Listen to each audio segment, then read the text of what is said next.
Hey now, everybody.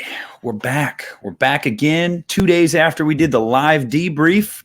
We're here for your regularly scheduled programming of a weekly episode of the Uneeda Horror Podcast. Because if we don't do it, Christian gets bombarded with, did you quit? Did you finally kick Nick to the curb? Did you wise up? Here we are. Christian wanted to get controversial tonight, but before we get into that, Christian, how's it hanging? It's going good. I had some unfortunate events take place. So yesterday, I let the dog. I was off work yesterday and today, obviously. Yesterday, Sydney comes home for lunch. I sit down. She started working at the t-shirt shop again. I don't know if I told you this, Nick, but long story short, she quit because she found out that some new people got hired on after, and they were getting paid more. She called me up upset. I said, well, go talk to your boss and say, look, don't confront him, converse, never confront, converse. So just tell him straight up, hey, I understand these circumstances have happened. I'd like to be treated fairly. And I said, if he doesn't want to pay you, Sydney, come home. You're not working there. Don't let people disrespect you like that. He acted like he didn't know what happened. So she came home. And then we started Uneeda Candles literally the next day. I was like, now's the time to get it going. But they called her back and they were like, listen, we're really sorry. We screwed up on our end. We really could use your help on a part-time basis. Come back, which part-time? She's been going to work every day. But she did that. So she's been back at work. So she comes home for lunch because she works very close to home, which is really nice. So yesterday she comes home for lunch. She gets ready to leave. I let the dogs out and I go outside and I had a black and mild. I said, I get one every couple weeks. I get a black and mild. I sit out there. I listen to podcast, music, I chill. Well, I thought I heard a loud crash, but then I was like, I'm getting in my head, don't worry about it. Because the last crash I had was my shelves, and it was a loud sound. I come back inside, and I forget that I had this moment of me thinking something crashed. I'm like, okay, let me go in the horror room, just kind of check things out. Just walked in here, just to walk in here. You ever just walk in your room with movie stuff in it just to get what do you call it? Serotonin? Like you just walk in here? Yeah, Christian, something's on your TV, brother. Oh, it's just ads. Don't worry about it. Okay, I was going to say. It's ads. It's fun. So I walk in here just to get some serotonin for a second, and my plasma TV, my giant plasma TV, it fell straight forward. It fell straight down. The thing weighed a ton. It weighed over 100 and something pounds. It was a 60-inch. I try to get it back up, plug it back up. The picture had kind of started to fade a little bit too, which wasn't good, but it was still a beautiful TV. I tried to turn it back on, and there was lines all through the screen. I was gutted. And so I had to replace my plasma. I just got a little Hisense 50-inch, which is nice. And then I changed my posters just for some variety. So that was my day yesterday. Today has been a lot less eventful in a good way, but that's been my last 48 hours. And I'm hearing about this for the first time too, guys. I was not aware. That sucks. Well, I didn't want to talk. I was very upset because they don't make plasmas anymore. Obviously, there's QLEDs and OLEDs, and they're great because I have a QLED and I love it. But I'm telling you something about plasmas. It's the most cinematic TVs in the world, but they're very expensive. They were the margins when they sold them back in the day were thin because they cost so much to make, and they're fucking hot. So when you play them, if you're close up to it, you will feel heat hitting you. So, and they're expensive to operate. Like my electric bill went up a little bit using it. I'm not even gonna lie to you, but it was so worth it because it was beautiful. So it took a dump and I had to get rid of it. So now I'm just the LCD bitch in here now. Well, I became Twitter famous, so I won't forget you guys. It's been a good ride, but I think I have to move on to bigger and better things. No, but I actually did have a tweet kind of go viral. It's still going. It's about Saw 10, Saw X as they're calling it in the trailers. Is that how we're supposed to refer to it? Saw X? I think that's how they want us to refer to it. I'm doing it. Socks. Nothing really crazy happening in my life. My life is rather boring. I hate my job. Boring's good. Yeah. Boring means nothing bad. Yeah, I guess. But no, I mean, that does suck balls. And yeah, I still have a plasma. I have one in my bedroom. It's behind the camera right there. But it's a travesty because I don't ever watch TV in my bedroom. So like I still have one and I can relate. You get close to that thing, you feel the heat. That bitch is warm, but I don't ever use it. I watch TV out in the family room, and then when it's time to go to bed, I just come in here. Mainly because I need to get one of those, like, I don't even know what you call them, like the sticks or whatever, to where you can like have all your streaming apps and stuff. Roku. Yeah, Roku. I need to get it for my room because I just have my Xbox out there. And that's where all my streaming services are. I'm not trying to move my Xbox back and forth when it's time to go to bed to when it's time to go in the family room. I'm just not trying to do it. Most TVs nowadays are Roku, like that has Roku built in it. That's standard. Yeah, for all well, these TVs. This ain't a TV nowadays. This is an older plasma. So, but yeah, I mean, all things considered, it's been all right. I've been doing some Saw content on the channel. Hasn't been popping like I thought it would, which is fine. I don't really give a shit about the views, but I thought more people would definitely be interested. But what I got trying to say, guys, is please go watch my videos. No, it's fine, because what I got coming tomorrow is really going to ruffle some feathers, including yours. I recorded it earlier. I still have to edit it, but it's a choose your fighter, Michael versus Jason. Who would win? I thought it'd be a fun idea because I keep getting asked about it, and I do think I was fair. I went by era. I went by, okay, this era of Jason versus this era of Michael. Who would win? This, and so.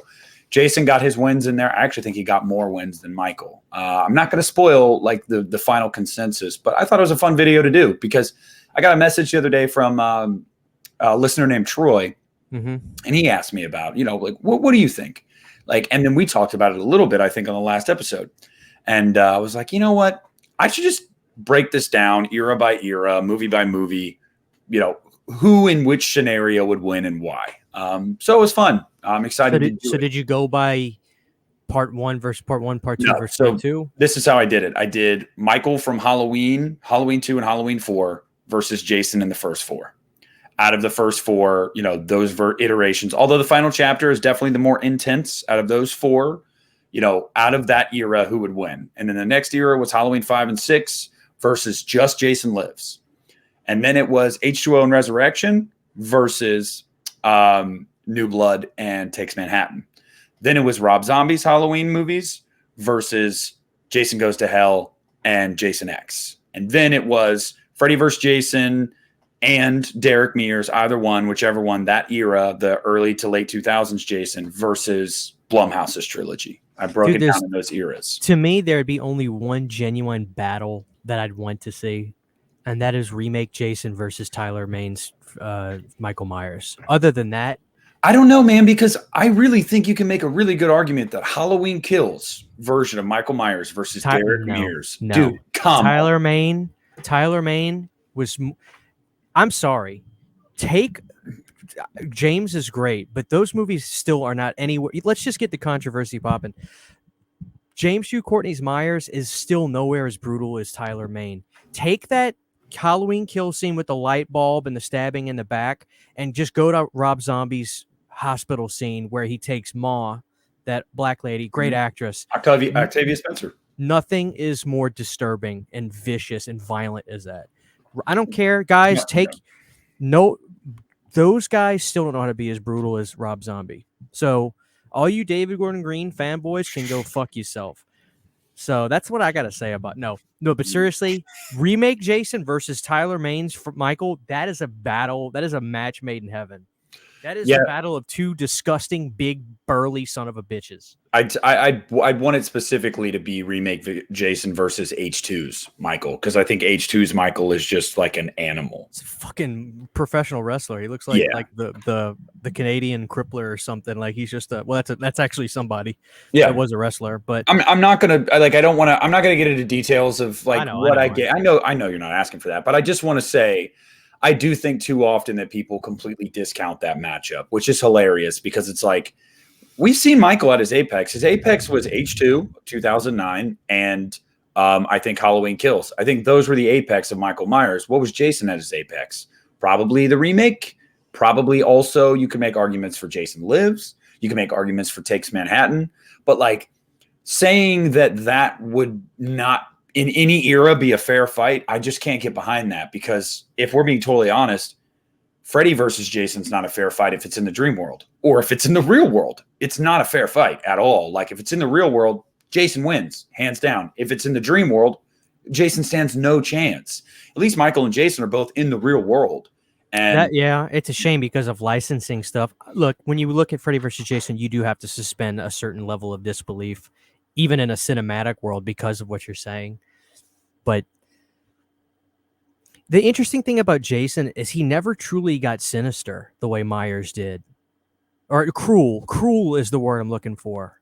Like, what is the cruelest thing Jason ever did? He did some great stuff, sleeping bag, stuff like that. But I going back to Rob's movies, the hospital scene. There's something. It's so cruel. Mm-hmm.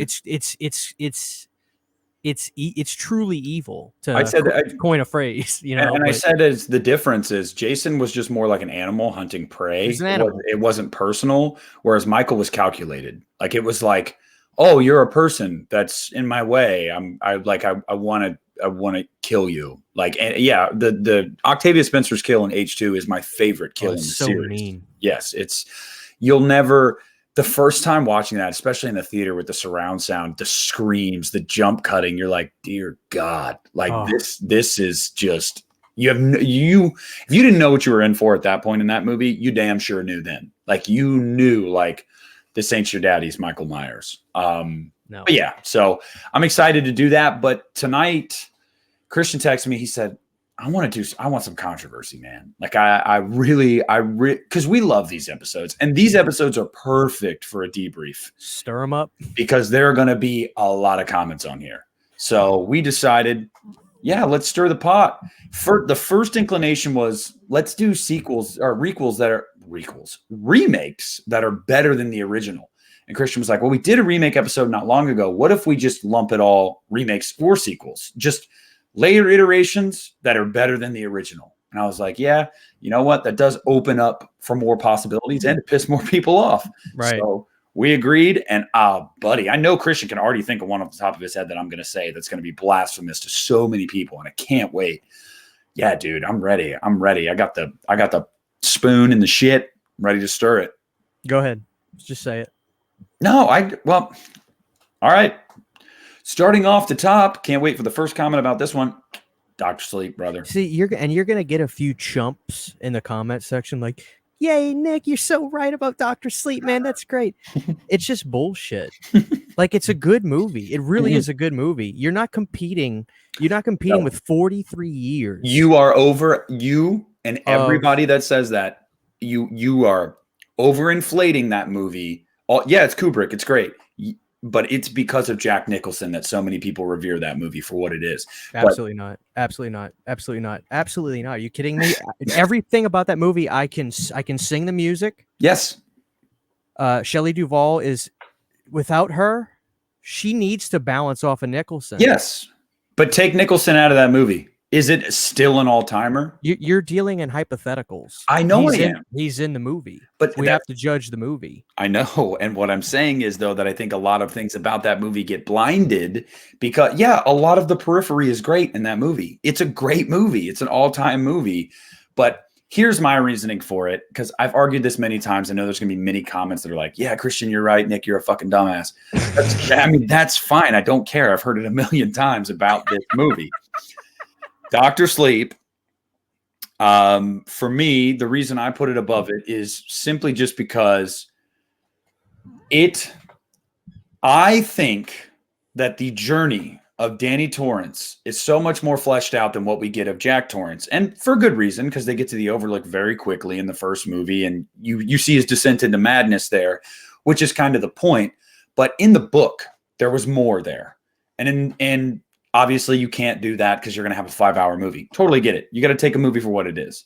But for Dr. Sleep, we start with Kid Danny right after The Shining. We see that traumatization. We see him still dealing with the ghosts.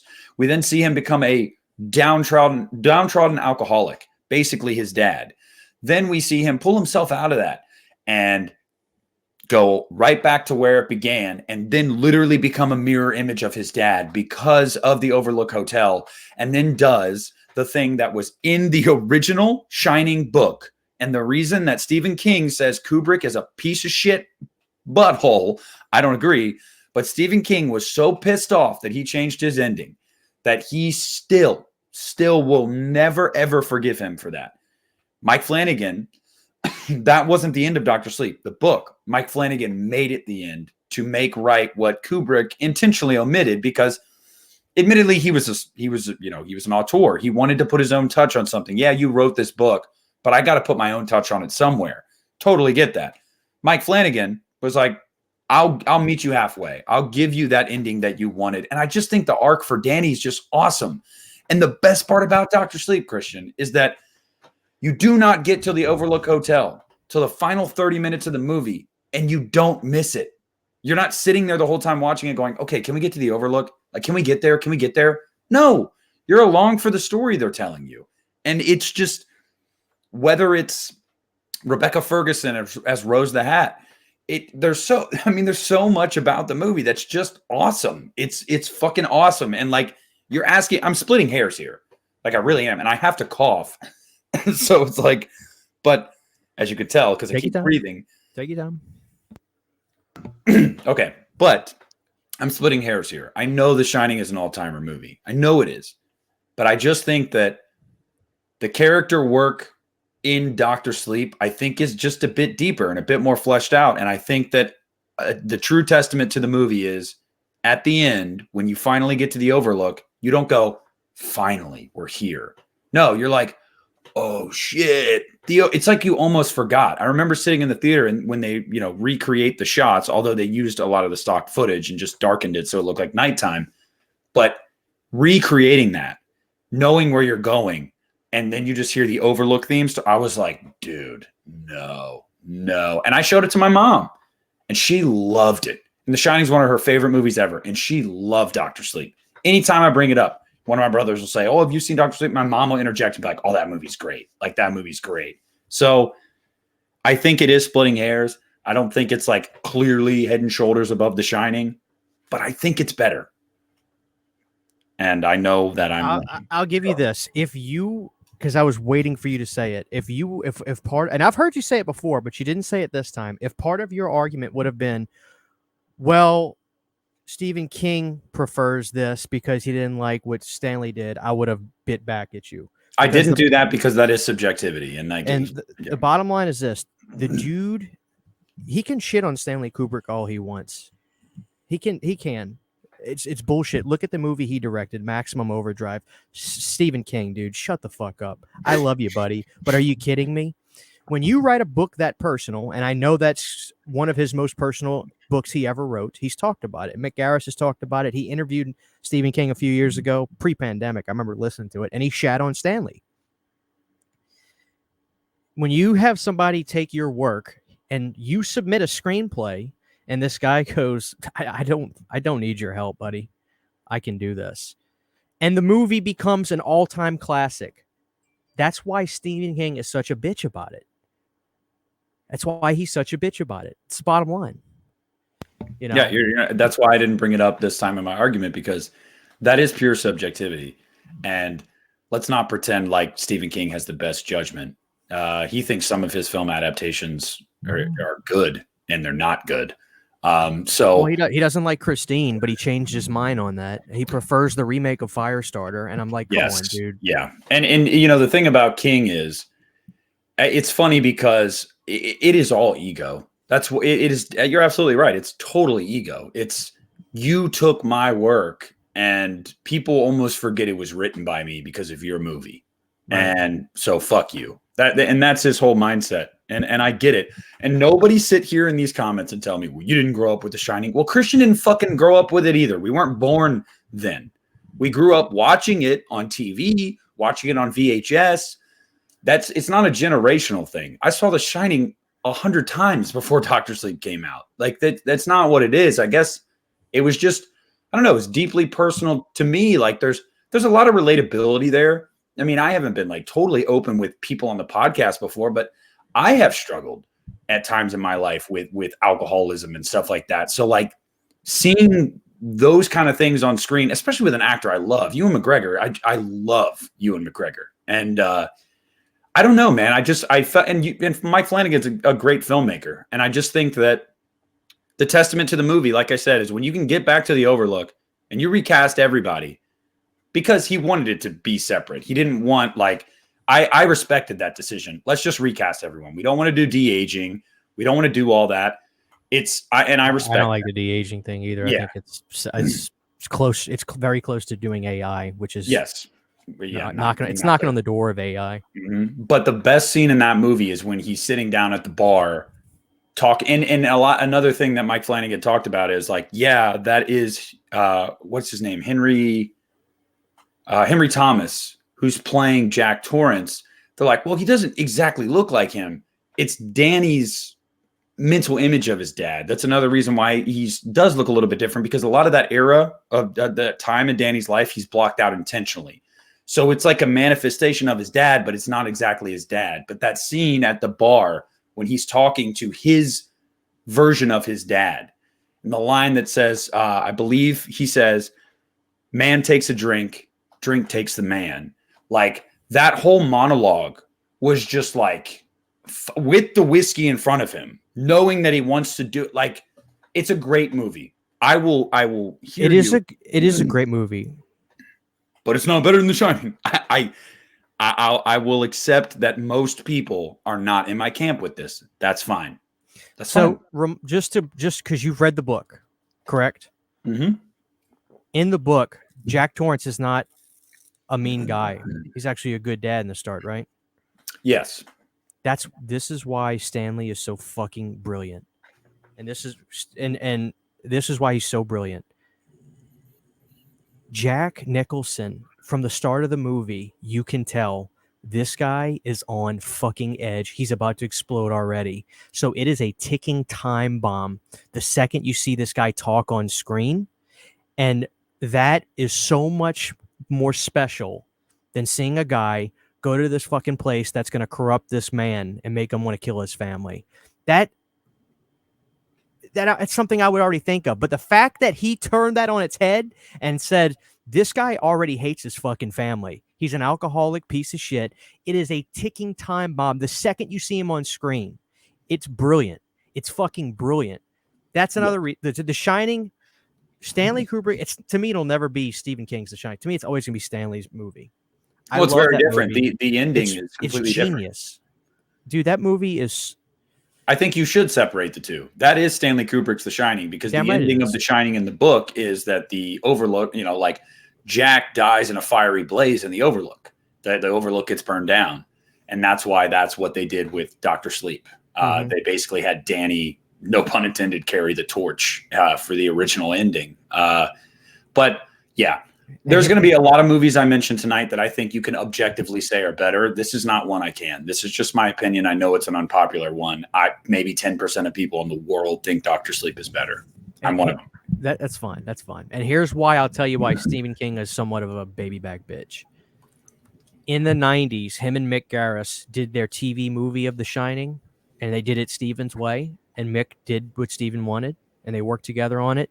It's one of the worst movies I've ever seen in my entire life. Yeah, it's ass. It's fucking horrible. So sour grape it all you want, you son of a bitch, Stephen King. That movie, Stanley Kubrick, is the reason that from that point forward, Stephen King has never approved a film adaptation of one of his books without oversight of the script slash screenplay. Did y'all know that when Paramount wanted to do Pet Sematary, they were going to offer him $1 million? Stephen King said, nope. Just give me $1,000 as long as I have script approval. I don't need your $1 million. You know what the problem is, Nick? Pop culture or America, we need to somehow make another Stephen King. This is not healthy for there to be only one gigantic author getting all these movies. There's no way in hell that there are not great authors out there right now writing great scripts and making great novels, great horror novels. I know that there's just one guy that wrote this novel called Clown in a Cornfield, and it's got all this traction, and it's sold like hotcakes. Then he did a sequel, and I think there is actually a chance that this is becoming a movie now, which is good.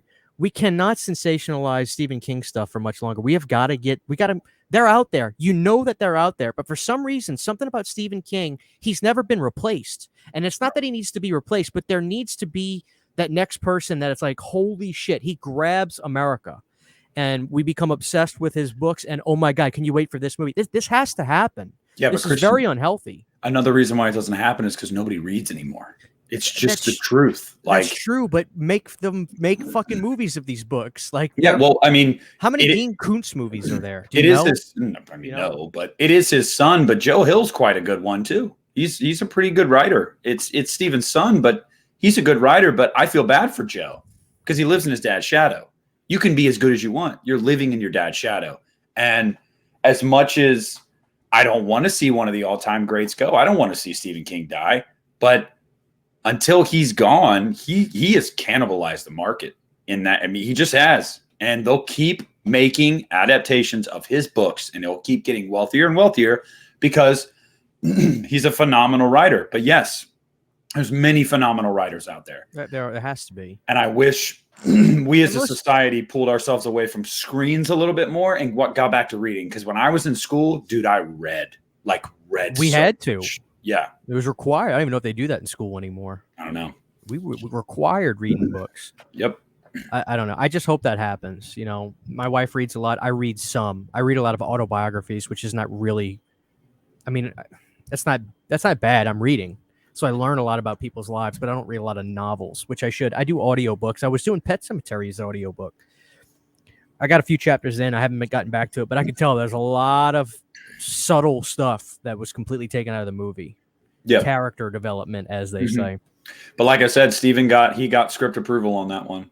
In 1980, he wasn't exactly on top of the world. I mean, he was selling books, but like he didn't have the stroke to do that. Well, and that's one reason people can say whatever they want about Stephen King, especially nowadays. There's, a sect of people that don't like him because they don't agree with his politics. I take that out of it. I don't give a shit about that. Like, everybody has their own opinions, but for Stephen, I will always respect the fact that he cared. He believed in his work so much that it got to a point for him where he was like, I don't give a shit about the money.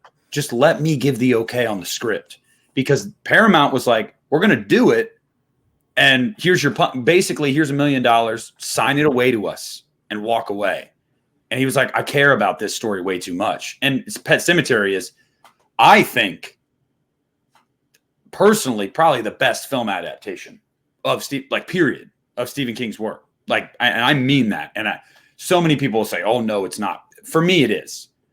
I would really have to think about that. But I think that's this interesting thing you said. When you say film adaptation, are you meaning in terms of how much it compares to the novel, or are you saying just the best Stephen King movie? Because I think there's a differentiation. There is, because the Pet Sematary novel, there are subtle differences throughout, because I've read that book as well. But at the end of the day, at its core, it's very similar to what's on screen.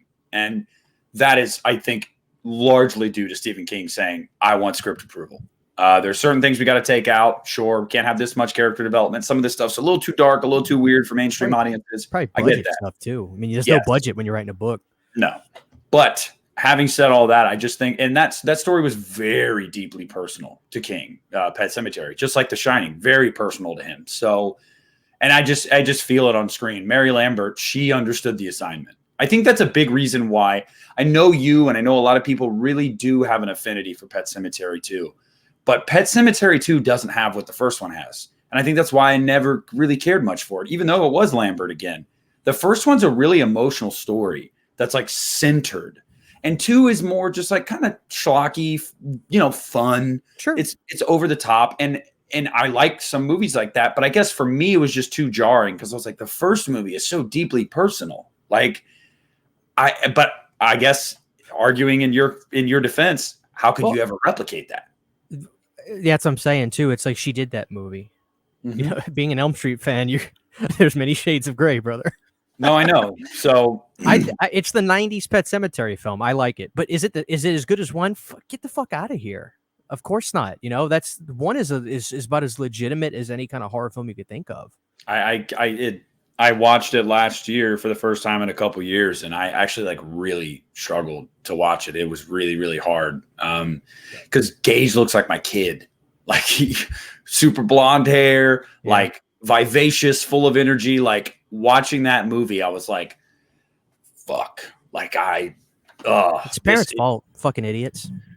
It is. It definitely. I don't know why you'd move. I don't know why you'd move there, like on that Fucking street. idiots. Yeah. But just let the kid run around. Put a goddamn leash on him. What about tie him to the bench? What about Judd? You know, Judd deserves some blame too. He's just standing there laughing. Like there's a fucking kid running. Soil of a man's eye. Yeah. So that was like 20 minutes spent on Dr. Sleep, guys. We won't do that again. But soil of a man's eye.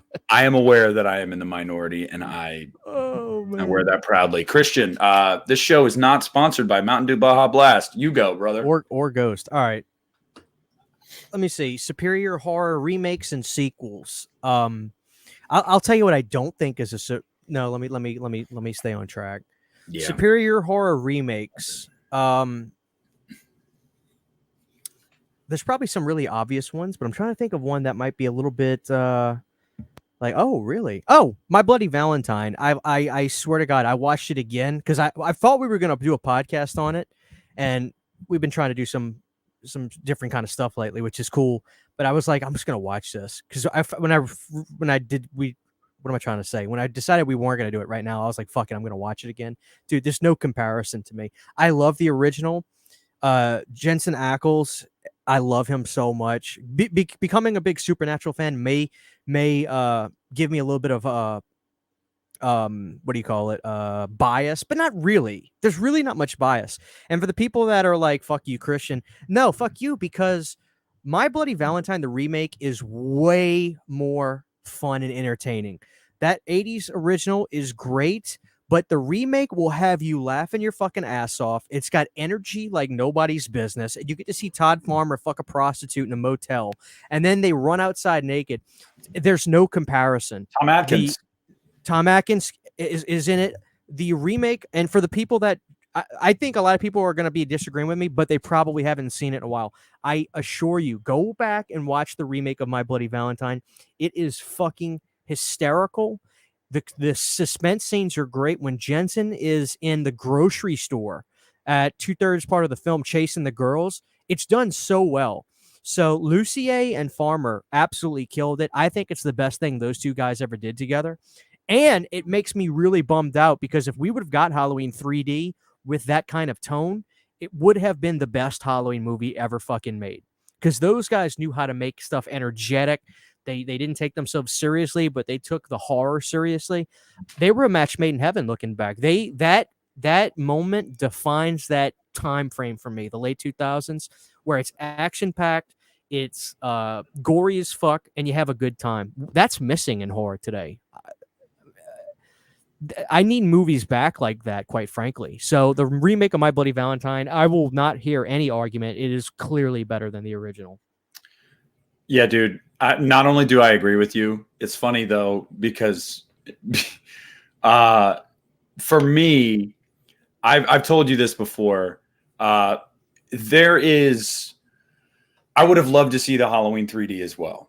Simply just because I'm a mark for Scout Taylor Compton, as is Christian. We're just not going to apologize for that. And I loved her as Lori.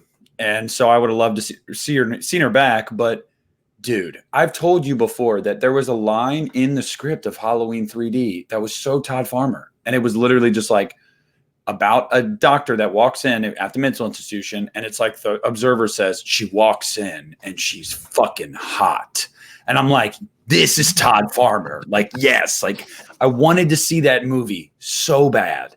But yeah, no, I completely agree with that one. And let's just keep it in the same era. I think a lot of people agree with this, but it never gets talked about. Last House on the Left, 2009, I think is unequivocally better than the original. Like, I don't even think it's, and look, if you grew up in the 70s and you're listening, you're like, you son of a bitch, how dare you? It's just like The Hills Have Eyes, which we don't even need to mention that one because most people agree with that one too. they were so low budget that like it's almost like if you make a new adaptation 30, 40 years later, especially if you get competent actors and a writer and director, it's probably going to be better. It should be better. Last House on the Left I think is absolutely better. And I think that, is it a little more polished? Yeah, because it was that era, the Platinum Dunes era. But, and I, not a big fan of R-word revenge movies. I'm not going to say that word because I don't want YouTube to, demonetize this video. I'm not a big fan of them. I don't like to watch that. Like, it doesn't offend me, but I'm not big into it. But if you're going to have a movie like that, you better deliver on the revenge. And dude, Last House 2009 delivers on the revenge. Like that is some gnarly revenge. I'm going to say that one too. I feel like I'm going to speak for 90% of the horror fans out there. Maybe I'm off. I'm going on a limb on this. I think the average horror fan that has seen the remakes of Last House and have seen the remake of The Hills Have Eyes would agree, and we all respect the original Last House on the Left. We all respect The Hills Have Eyes, but come on, they're not better than the remakes. Like, are we fucking kidding me? They're too cheap. I mean, I like The Hills Have Eyes too, but it's fucking insane. The original Hills Have Eyes. I don't know if they made they made a remake of Hills. They made a remake Hills Have Eyes Part 2. I like the Wes's Part 2, which he did just for money, but I think it's hysterical. I think there's funny stuff in it, but come on. I mean, the remake of Hills Have Eyes is one of the best of that era, I think. It is so fucking good. And the threat level in that one, it's no contest. Like, threat level midnight. I understand the context. You run to the left and you shake that hand. You jump. I understand the context of those movies at that time, but my big thing, I use this argument a lot, is time. And when you look at time, I don't think that time is as loving to certain films as others. And I think, honestly, those movies are suited better for the 2000s anyway, in terms of subject matter and just the way they played out. And they were going for it in the 2000s. It was the torture porn era, as they say, and that kind of aided to that kind of craziness in terms of the shit they would show on screen. Go ahead. Yeah, and I was just going to say, not every film from that era is like that, though. Like, we're not just saying, if it was 60s or 70s, yeah, remake is bound to be better. Well, no. Texas Chainsaw Massacre still ages incredibly well. Yeah, Halloween, Exorcist, Halloween, The Omen, they all age incredibly well. It was just, unfortunately, it seemed like Wes got stuck with like no budget on a lot of those movies. It was like, hey man, spin gold out of this. And it was like, that's hard. I mean, The Hills Have Eyes and The Last House on the Left are much larger scale movies than Halloween. You can make Halloween work with $300,000. You just need a couple residential streets and 2 houses. That's all you need. So $300,000 that's not that hard. But when Wes is given that, all right, now go out to the fucking desert and make a movie about these mutated fucking murderers. Like, I mean, it's just not there. He didn't have the support he needed, which is a bummer. So, like you said, we can respect it, but don't you ever lie to me and say the remakes aren't better. What's the guy's name on the cover of Hills Have Eyes? We met him. I forget his name. It's fucking shitballs. Michael Berryman. Michael Berryman. And I say this with love. I love Michael Berryman. I'm so glad he's still alive, and he's hysterical, and he's in great movies. I love him in Devil's Rejects. But the Hills Have Eyes was so broke, like they couldn't afford to like put creepy makeup on people. They just he had to find Michael Berryman. Yes. And he was like, fuck it, dude. I ain't gotta do shit to you. Take your shirt off. All right, the wardrobe's ready. Like, yeah, you look like you were a victim of nuclear fallout. Like, we love you, Michael Berryman. Michael Berryman too was great to meet. He was like your old papaw. Like, great. He just wanted to tell you stories. Yeah. And it's like he had a line of people, but he's like, let me tell you. He was telling us all about Rob Zombie. And it was like, he loved by the way, had great things to say about Rob. Everybody has good things to say about Rob.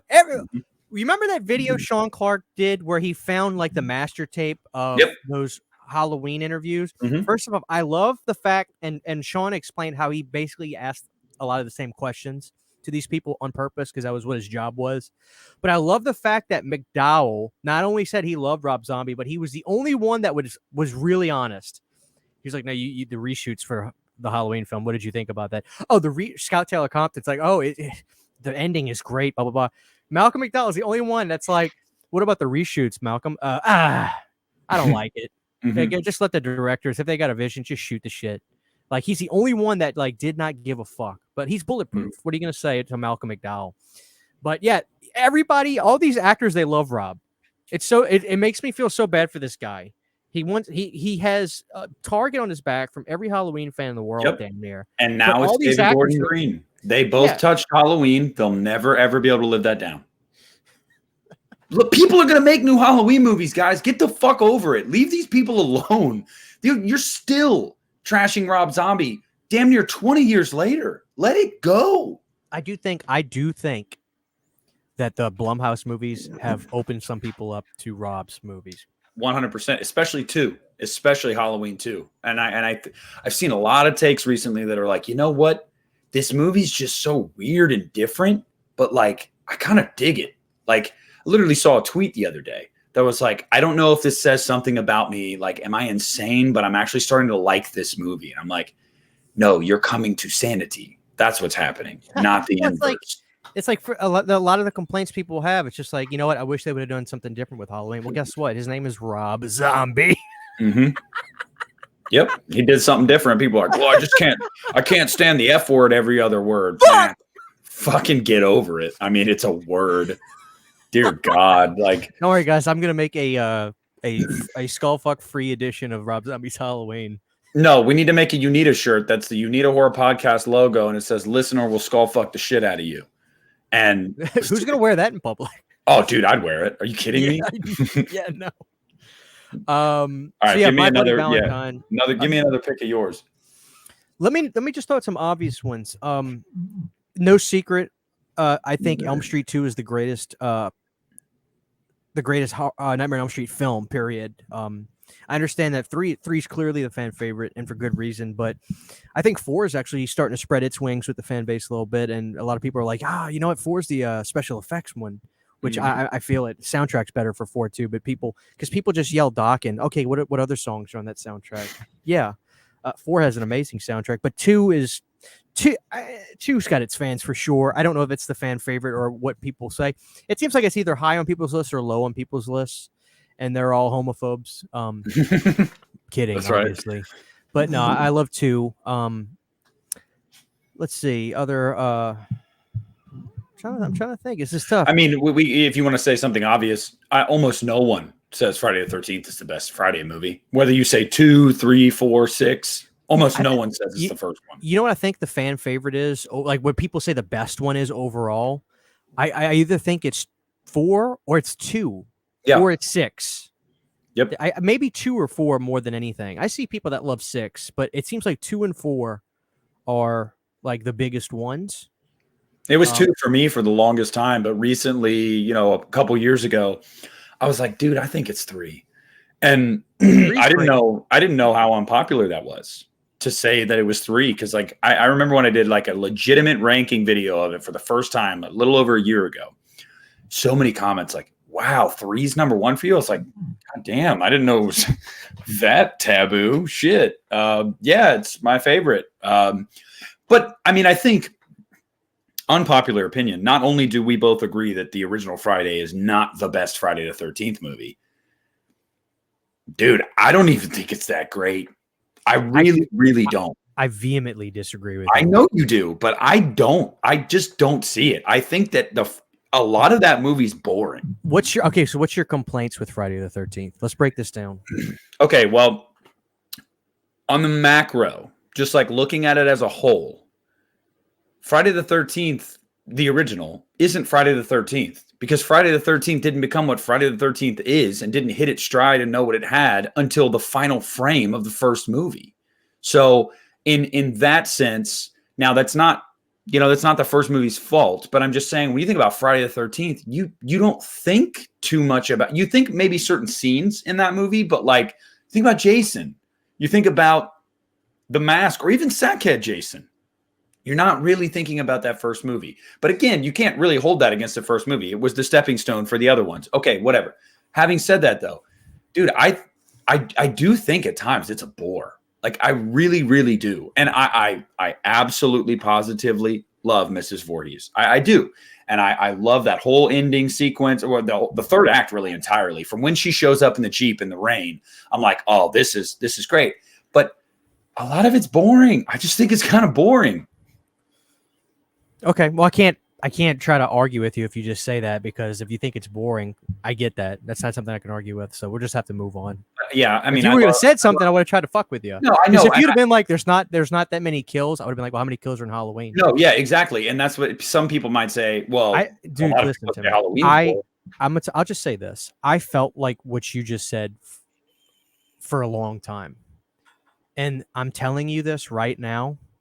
Something about getting into Italian horror movies where they didn't have budgets either. And the way that they made movies scary was legitimately having just setting up this atmosphere of just like shit's going to hit the fan and spooky and just complete vibe. It transformed my view of the original completely. And I think Sean is a extremely great director. He's done some great movies. He did a movie called Deep Star 6, which was a film about a sea monster, which came out the year Leviathan came out, which also came out the year James Cameron's The Abyss came out. So Deep Star 6 kind of like fell to the wayside, which is sad because Deep Star 6 is incredible. He did a movie called The New Kids, which is really good. He's a great director. I think Sean is really talented, and he doesn't get that credit because he's more of a producer than anything, but he doesn't get that credit in terms of a director the way I think he should. I think he did a great job. I think the original Friday the 13th is truly the most ripped off movie of anything, not Halloween. Because movies tried to rip off Halloween after. Don't give me that face. Let's break this down because I'm about to school you. Movies tried right after Halloween. There are certain movies that came out that tried to do what Halloween did. It didn't work. You think you know what I was about to say, but you don't know. We're not actually not that far apart. That's what I'm saying. Look at all the movies past Friday the 13th. That's the blueprint that everybody used, not Halloween. Halloween was no gore. Halloween, and I would love to talk about Tom Savini's complaints with Halloween because they're all so fucking valid. He destroys Halloween, and you can't argue with him. But Friday the 13th is the most ripped off 80s film, or the most ripped off slasher film of the decade. I made that face that was the formula that people ripped off. Halloween. No, without Halloween, there is no Friday the 13th. But Friday the 13th. Okay, go ahead. You're good. I just don't want you to get. I just don't want you to get too mad because we're actually not far apart on this. What I was going to say is, I made that face. Yeah, I'm trying to rile you up. You are right that most, if not every 80s slasher movie ripped off Friday the 13th because it was, whether it was summer camp, whether it was a group of teenagers, whether it was a bunch of boobies, whether it was the gore, it was Friday the 13th was the blueprint. You are right in that. But in the sense of the masked killer stalking, that was obviously Michael Myers. And you could even say Billy before that. You could say Billy before that. Now, he's not masked. But I wouldn't. Let's be honest. I wouldn't either, but I've heard people make that argument. And I'm like, okay, well. They're making an argument that movie came out before, and that's their justification, and it's not good enough. No, it's not. Because it's very different in a lot of ways. But so we're not far apart on that. Yes, most 80s slasher movies ripped off Friday the 13th's premise and everything in the periphery that Friday the 13th was.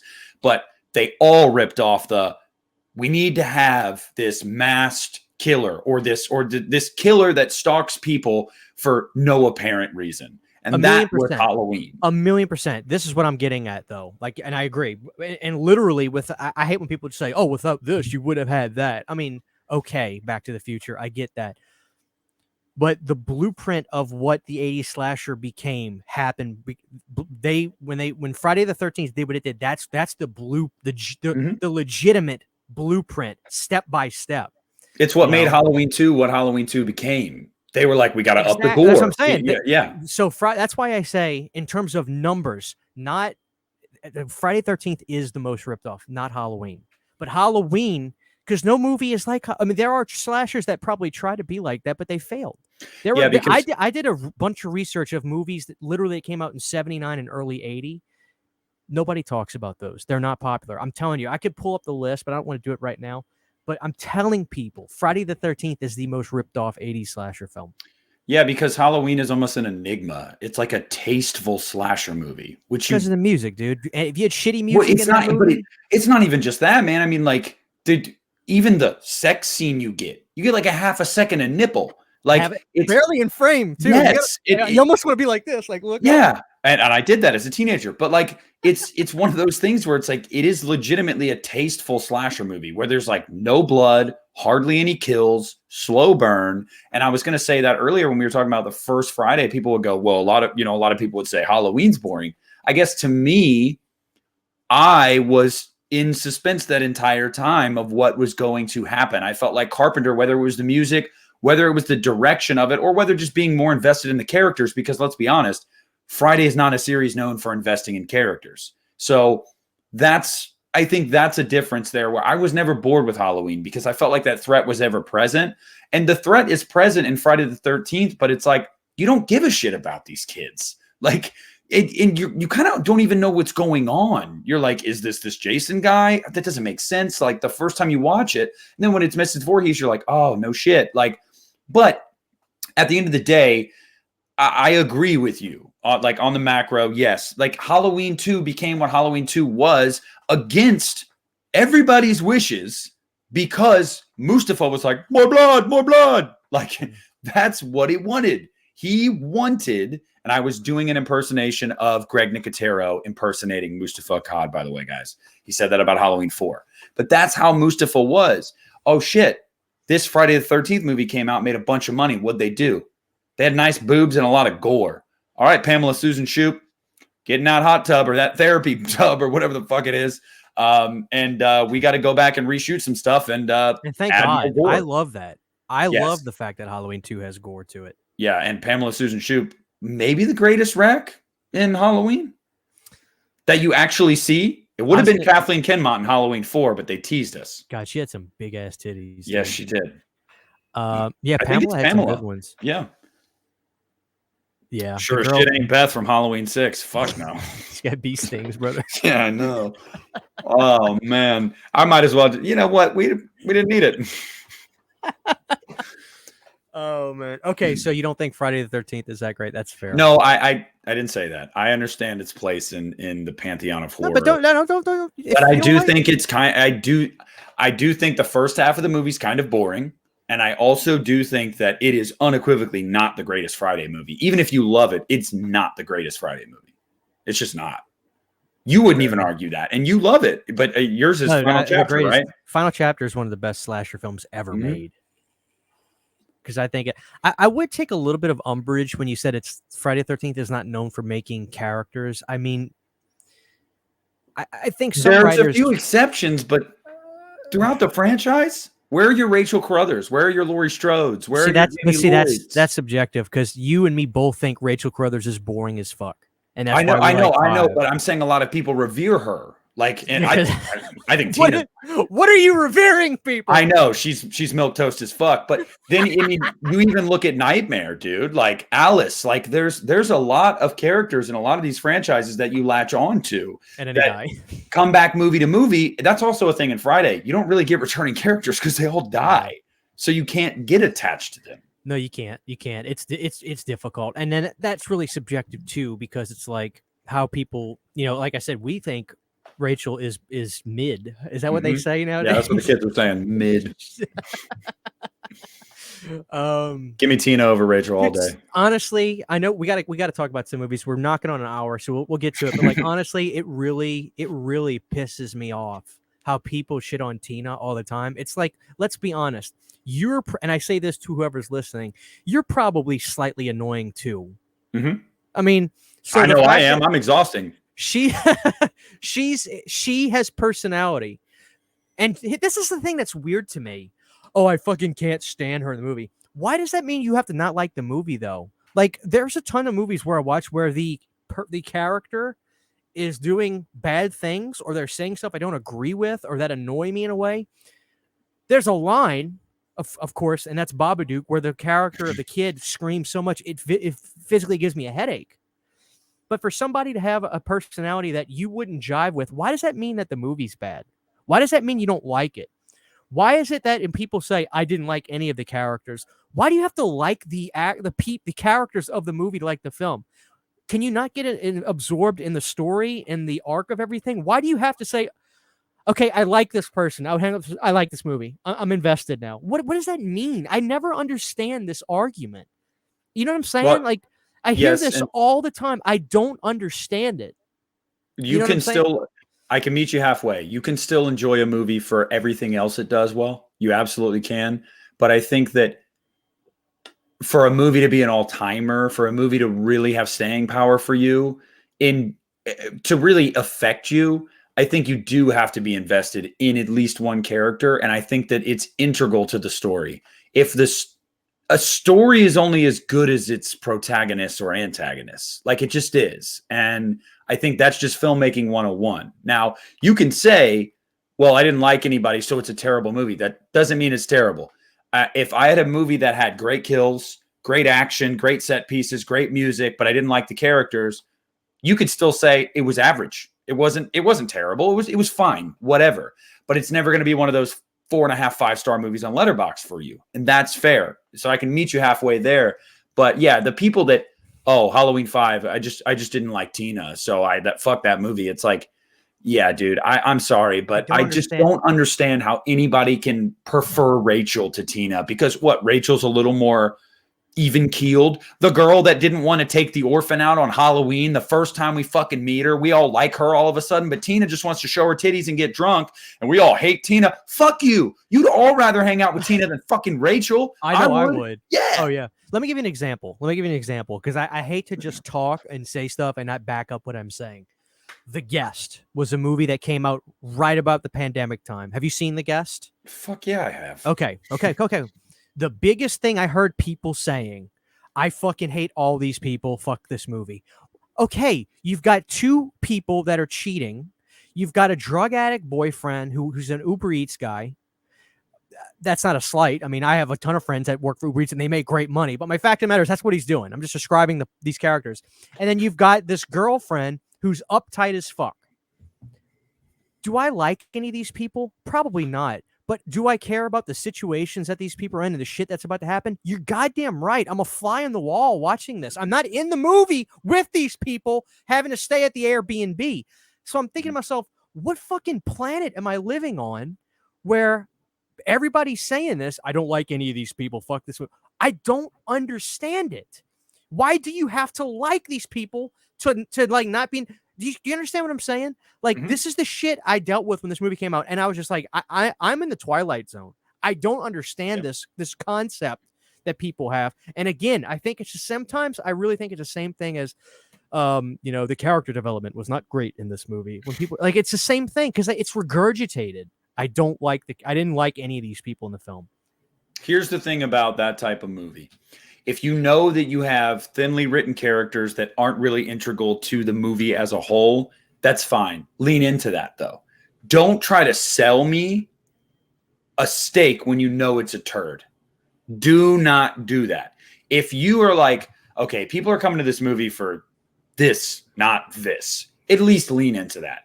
It's what I cannot stand is when you have super unlikable characters or poorly written characters or both, and they try to put the movie on the shoulders of those people.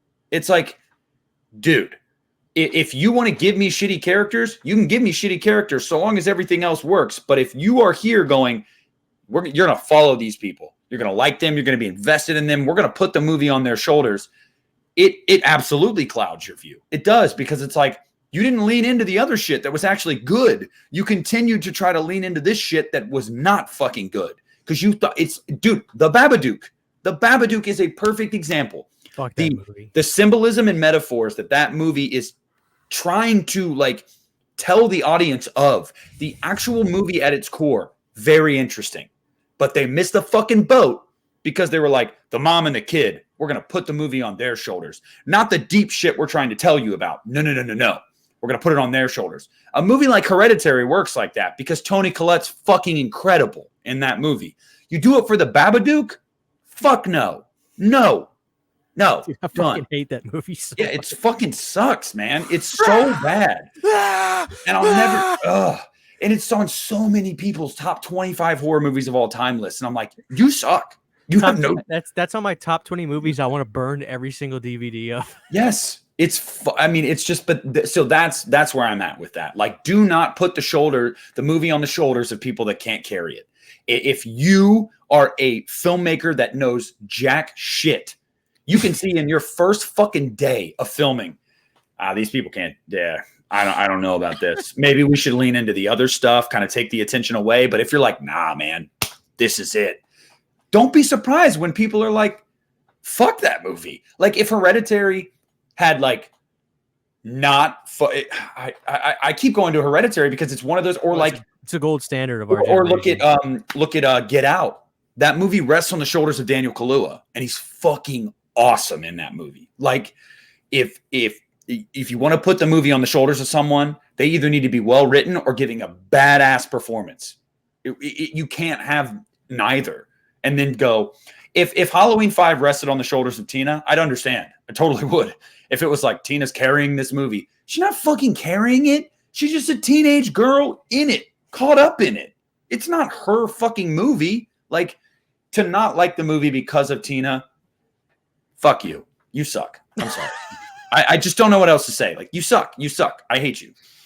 Oh, dude, like I told you, remember when we did that Halloween 5 commentary, it's so funny because we are so fucking petty as fuck for the entire 2 hours of it. Because we're just like, man, people that don't like this movie, they just don't get it. And we're the entire time like, oh, this shit's so great, dude. I don't understand. I know, man. And then I get notifications till this day. Once we get people fighting in there, that thing has legs. Halloween 5 is finally starting to get its due, just like Rob Zombie's Halloween 2. And like, as much as I love to see that, I really, really do. Fuck you for spending 20, 30 years shitting on these movies. Fuck you. Seriously. Like, these movies were always as good as you guys are starting to now see. They've always been that movie. You're just finally allowing yourself to see it for that. And Christian, I'm just going to say this comment section is going to be a fucking minefield for me. Well, so I'm probably going to stay far away. The name of this episode is controversial horror takes, and then the thumbnail is going to be like putting everyone on our shit list. I'm going to put like an asterisk in the word shit, and I'm going to put red eyes. Put Nick is exhausting on there too. I've already got this Picasso made. Okay, all right, cool. It's going to be people are going to see it and they're going to say, "Oh shit!" All right, I got one that Christian doesn't agree with, but I'm going to say it. Maniac. I think that the remake of Maniac is better. I know Christian doesn't agree with it. False. I think it's as good. Okay. I'm changing a little bit, but you know why it's great? I'm gonna speak for you because they did something in a unique way, and they did it just as effective. It's brilliant. Are you talking about just the POV aspect of it? No, I mean, yes, that's great, but this guy is really. They went in a different direction. Spinell is this really sadistic, manly guy, this big guy that knows what he's doing, and then you got Frodo, whatever the fuck his name Elijah is. Wood. Elijah Wood. I love Elijah Woods, by the way, who's more of this dainty kind of, you would never guess in a million years in a lineup he would have been that guy. It comes at it from a different position, and it's just as effective. I love it. They're both great. But gun to the head, I'm going, no pun intended, because of the original. But gun to the head, I'd go the original. If you have a draw, you've got to go with the OG. Like if you really do think it's a draw, you go, well, the OG came first, so I'll go with the original. I totally get that. I will say the dedication too with that movie.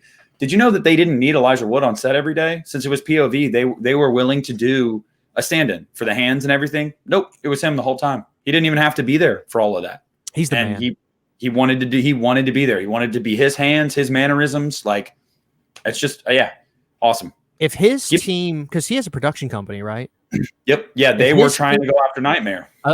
When I say like that's my number one choice, because that what you just said clearly it shows integrity. It shows genuine interest and love for the cinema, like he would be, his number one priority would be making a good movie, not about money, not about any of this.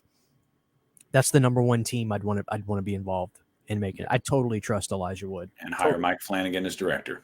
So Christian, give me a hot take, man. Let's dig one out. I mean, it's already bad enough that there's probably like 60 comments already. There's like 45 of them are like, Nick, you're fucking stupid. But can you not tell I'm doing my damnedest to, I really want you to think of one that you know, like people are gonna be like, can't get with you there. All right, so remake or a sequel? You could say Halloween 3. I know. I just thought of one for you that you and I go back and forth on all the time. Just say Exorcist 3. Oh, dude. Till I die. It's a different movie. Here's the thing. It's a different kind of movie. So it's completely, there is no objectivity, in my opinion, on this. But to me, what makes Exorcist 3 the GOAT is, at the end of the day, I really feel part 1, the original, was a collaboration between Blatty and Friedkin. Part 3 is all Blatty. So I give the edge to 3 on that alone. The principality of that alone. The fact that at the end of the day, when you say The Exorcist, the name that should come out of your mouth is Blatty, because he was able to take another movie, which wasn't really supposed to be an Exorcist 3, and make it just as fucking good. And in my estimation, just a better movie. And hold on, I'm not done. The casting of George C. Scott is so fucking good. And what makes Exorcist 3 so scary is this. You look at George C. Scott in that film, he's a guy. He is a man's man. You're not fucking with him. But the situation is so fucking scary and bad. He has moments where he breaks and cries for a few seconds, and he has to stop himself because he's the police chief. He's in charge of all this shit, and people are dying. And there's moments in the film. Do you remember the moment in the film where they're in the back room and he's trying to explain to them that the Gemini killer's not really dead? But they're all like, what are you talking about? He said, but he knew that they didn't tell the press certain stuff. And he's yelling. They're all freaking out. And he yells. He's like, stop. And he breaks down in tears. This man who's in charge of all this shit. His friends are dying. He's in charge of all the police division. He breaks down and he has to stop himself. There's a moment where he just looks up like this to everybody. He puts his hand up. That is the scariest moment of that film to me. When this guy who's in charge of all this shit breaks down. Because it's so fucked up what's happening. The acting in Exorcist 3 is on par, if not better, than the stuff from the original Exorcist. There's no denying. George C. Scott is a master, and he's a theater actor. You can't train people like that, but you can. But there's only one George C. Scott. He makes that movie 1,000%, along with Dorff. But George is one of the best written characters I've ever seen in my life, ever. It's incredible. So you goddamn right, I think Exorcist 3 is better than the original. It's just as scary, if not better.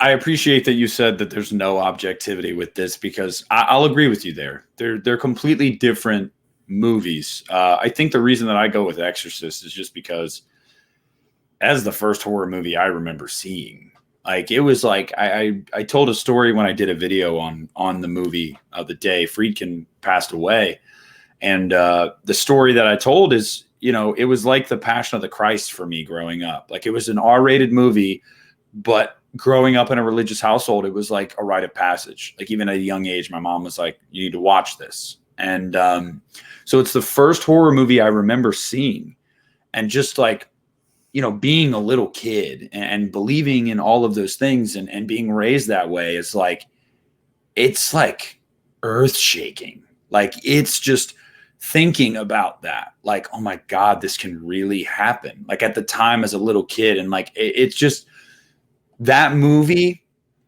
kept me up at night. And it was for the longest time. And I just think that you're absolutely right. You can't compare the two. I mean, you just can't. Like, Exorcist 3 doesn't even try to be The Exorcist until near the end, when it was almost mandated that they had to draw it together with The Exorcist. There had to be ties there. Yeah. So like, and that's probably the weakest part of that movie. Let's be honest, is when they're like, well, we got to kind of we got to shoehorn something in here. It should have just entirely been its own thing. But having said all of that, I mean, yeah, dude, it's like picking your favorite kid. Like, I mean, we all know, like deep down, if you have more than one kid, which I don't, so I guess I can't speak to it. You go with the firstborn. You probably have a favorite, and it's probably the first one, but you're still like, I love them all though. So yeah, I hear you on that. I was gonna bring something up. Oh, let's talk about some more sequels that are better than the original, hands down. For all you jackasses out there, get out of here with Phantasm 1. The only one that even semi makes sense is Phantasm 2. Yeah. It's the best one. Coscarelli got some money. It's a miracle that movie was made, honestly. I was watching, there's the Scream Factory release of Phantasm 2. They talked about how the guy that was in charge of like Universal that came in the late 80s was a gigantic horror fan. So he was greenlighting all kinds of shit. And he bought Child's Play away from MGM. And then he got Phantasm 2 and they made Phantasm 2 is fucking insane. It's so good. And the guy who plays Michael is great. Hellraiser 2. Anybody that disagrees with that is truly on drugs. I don't know, because I'll say this, just like you said about Exorcist. Hellraiser and Hellraiser 2 are very different in a lot of ways. Hellraiser, I'll tell you why. Grounded movie. I know why. They got more money for the second one. So no. I'm going to tell you why it's not the same. The movie of Hellraiser 1 is nowhere near as good as the movie you played in your head when you first saw the image of it. It's true. You're lying to yourself if you say it is. Hellraiser 2 is the movie you had in your head. And that's one of the only times that's ever happened to me and to everybody listening. They're lying if they disagree. Hellraiser 2 leaned into the disgusting. Yeah, it leaned into the fantastical, which is what we all thought. Like you said, when you see the VHS cover of that first movie, and you're like, "Oh, this is going to get weird. This is going to be the most bizarre thing I've ever seen." And it's very. There are bizarre moments, but it's very grounded in reality. Whereas the second one's like, "Oh fuck no, dude! Put your seatbelt on." The scene of Julia coming out of the mattress is so bizarre. I wouldn't have thought of that in my head. That entire sequence, I think, is the best sequence in the movie. It still makes me cringe to this day of the guy just slicing himself up all over his body.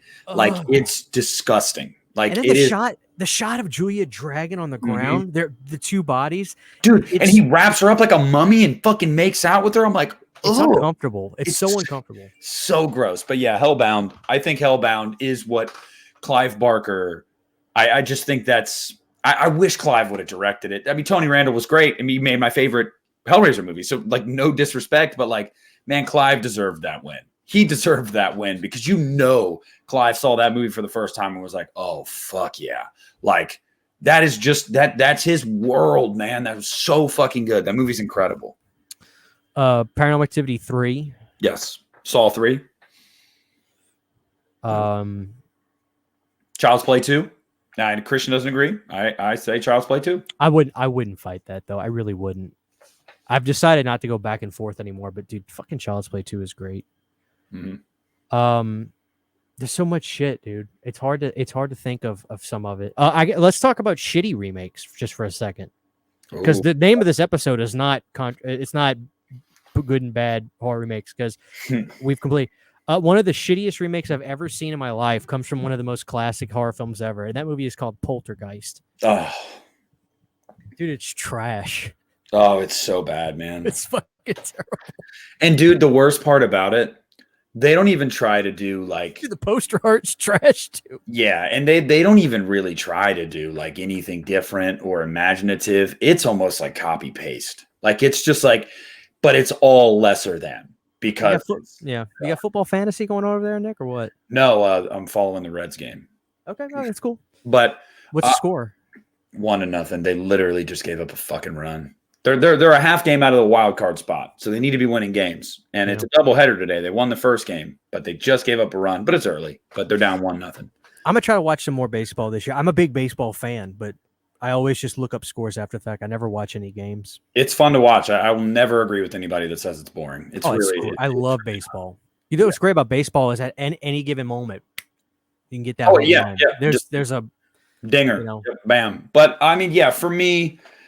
Yeah, the Poltergeist remake sucks. I think I've told you the story. I think I talked about it on the podcast. I bought it on Blu-ray. I watched it. I was like, Jesus Christ. And my buddy wanted to borrow it.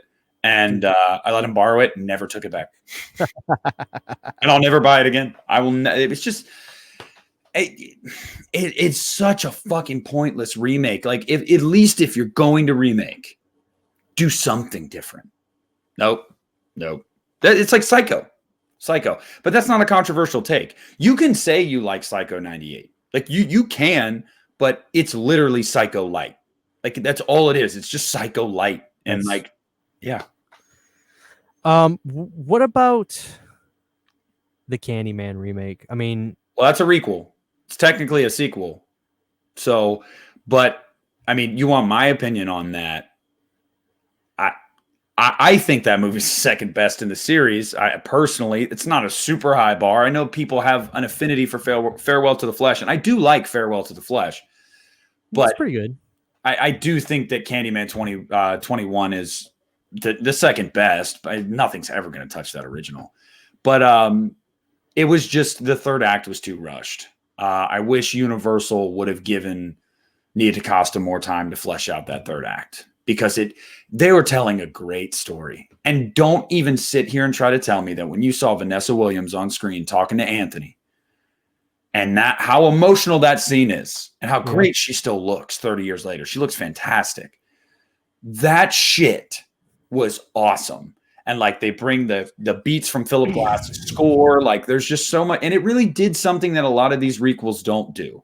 A lot of these requels play it safe and try to rehash a lot of things. Whereas this one really tried to build out the universe. Like it really wanted to make this so much bigger than anybody had anticipated. Every generation has their own Candyman. The first Candyman was Daniel Robitaille, yes, but every generation has their own. It is so much bigger than you think. I really, really enjoy that movie. I really do. I did too. I went into it with a lot of I don't know the word I'm looking for. Skepticism. I'll tell you what. This is what I walked away with that movie thinking, because it was produced by Jordan Peele, but everybody was calling it a Jordan Peele movie naturally. I understand that, and I thought he did write it. Fair enough, but his name was attached to the top of the movie, and I always like it when the directors' names are, because they're the ones they're directing it. And so I was thinking to myself, my worry was, oh, here we go. Jordan Peele is already too good to be directing movies anymore now. He's already swapped to Mr. Producer. Luckily, that's not been the case. We rewatched his movies again. We did Get Out, Us, and then Nope. It's funny because I didn't like Get Out that much, and then I liked Us more, and then I thought Nope was good, and now, dude, Nope is good. Although the scariest moment of that film is a fake scene, which is bullshit. And then Us, I really don't like that much, but Get Out. I'm like, okay, I don't know if I was just not watching this or what, because I love Jordan Peele. That dude's hysterical. So I love Key and Peele. I watched it religiously, but now I watch Get Out. I'm like, no, that's good. I really like Get Out. So it's his best movie. That's my worry. He's got he already reached his apex. Yeah, some guys do, man. You would argue this. I think Carpenter did with Halloween, though. The Thing is, I would say The Thing and Halloween are like this. Like, at worst, you can say like exactly comparable. Like, but that was Carpenter's apex. Doesn't mean he didn't make other good movies, but you couldn't argue. I don't think anybody would try to argue, at least after The Thing. Carpenter never reached that again. Never. No. So yeah, it's fair, and that was early in Carpenter's career. So like, has Jordan Peele already maxed out? I mean, is he buying into his own hype? I mean, You know what? This is what pisses me off about Jordan Peele movies. The best stuff in his movies aren't really the movie. They're not really the movie. So in Nope, the most creepiest stuff was the stuff with the monkey, mhm. in my opinion, and then the stuff with the aliens. That scene was incredible. Dude, in the And theater, that scene in the barn, I was like, fuck me up. oh, dude. And when you find out it's a prank, I was actually mad. I was like, no, Furious. no. I want that movie. Yeah, so do So I. the stuff about Nope with the monkey and then with the alien scene, it's like, what's going on here? You're just deflating the plot of the movie. You can't make that stuff that good. So that's my issue with Nope, but it's still a good movie. You know, Yeah. you could clearly see Peele. You know a Peele film when you see it now, and Mhm. not just because he's a black guy that's making movies from black perspectives with black act. That's great, you know, quite frankly. Because you're not going to be able to, like, that's something like when you go to see a Peele movie, you know, you're not going to get it confused with anything else. And I want more of that. I want more originality in that sense, to where Mhm. these guys are casting who the fuck they want to cast. They're writing stories based from their perspective, which I think a lot of people should start doing.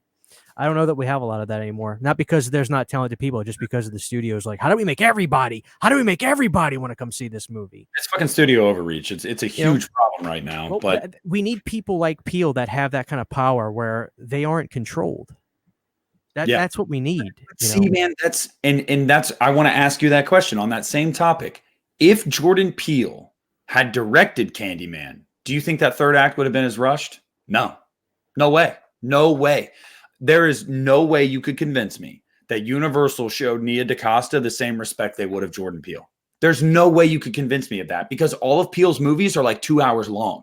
He wouldn't have made a 90-minute fucking Candyman movie. True, but do we know that it was rushed, or does it just play Yes. off that way? No, yes, it was from what I have read, there was a lot on the cutting room floor, and it was all the third act, but it didn't even make it onto the Blu-ray. Like, Okay, fair enough. at least put it on the Blu-ray. But the word was that Universal felt like, quote, the third act was getting too drowned out in exposition. They needed to get, because Universal, what they cared about was, let's make a slim, mean 90-minute movie, and let's have a really punchy third act, because we want to play toward teenagers, right? And it made like $80 million while still in the pandemic. So that's really good. Like, you know, good for them. You made money, but you should have been playing more to people like me and like Christian that revere Candyman is probably, in my opinion, definitely the greatest horror film of the 1990s. And I needed more exposition in that third act. Why the fuck did this dude decide, I'm cutting your arm off and putting a hook in it? Like, how did we get here so quick? It's very deflating. It was very deflating. But the first hour of that movie is just so good. It's great. Likeable characters, just it's so good. Like, and I wish Universal hadn't meddled so much in it. And which is funny to me too, because they didn't really meddle much in David Gordon Green's Halloween trilogy. They really didn't. Like, oh, you want to make Michael Myers an old decrepit man that gets beat up by a teenager? You got it. Like, where was the meddling there? Like, and no, this is not me trying to make up. It's not a gender thing. That's not what I'm saying at all. I just don't. It was Nia DaCosta's first movie. I think it was just almost like the studio was like, well, you're not really going to give us pushback. I mean, you know, like, we'll tell you we're funding the movie. This is what we're doing, and you'll accept it because this is your breakthrough. And I guess, you know, she landed the Marvels, which is, I guess, the next big Marvel movie coming out. So good for her. Like, good for her.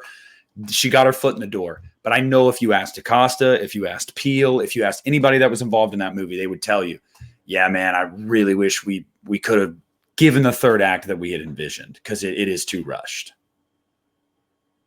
There you go. I don't know. Bummer. Is there anything else we can lay out on the line that'll just... I mean, yeah, dude. I mean, you don't even know that. I am a hot take machine. Like, all right, let me sit here and think for a second. I'm not going to say Texas Chainsaw Massacre. I'm going to show Christian that respect. Also, because I cannot unequivocally say that 2003 is a better movie. Like I prefer it but I can't say it's objectively better. But like when I'm thinking about this, I'm like thinking about my movie shelves in my head right now. Like I'm looking at, like, I'm trying to think. I mean, I think The Conjuring 2 is better. I get a lot of pushback on that, but I think it's a better movie than the first one. You already said Paranormal Activity. I said Saw 3. I'm trying to keep it. What about Dawn of the Dead? That's always a hot button issue. The remake versus the original. I feel like a lot of Zack Snyder fanboys just want to say that because it's Zack Snyder. The remake is great. It is a great remake, but I'd still take the original personally. And you even have people on that same coin, Christian. There's people that will swear by the Night of the Living Dead remake. While good, better? Nah, I can't get there. Oh, I'm glad to hear you say that. Because here's the sad fact of it. I feel like a lot of people revere Night of the Living Dead, but they really don't watch it anymore because it's a quote unquote black and white film. That's the way I feel. Mm-hmm. And sometimes it's evidenced by, like, when I reviewed the movie from Criterion and stuff, there's no views on it, which is not a great indicator, but there's certainly not the excitement when you talk about the original. I just feel like it's respected, but I just hope I'm wrong. I really hope I'm wrong. I love it when people say, "Oh, dude, I watch Night of the Living Dead, the original, all the time. Every Halloween I have it on. When I don't know what to watch, I got the original." We're just tired again.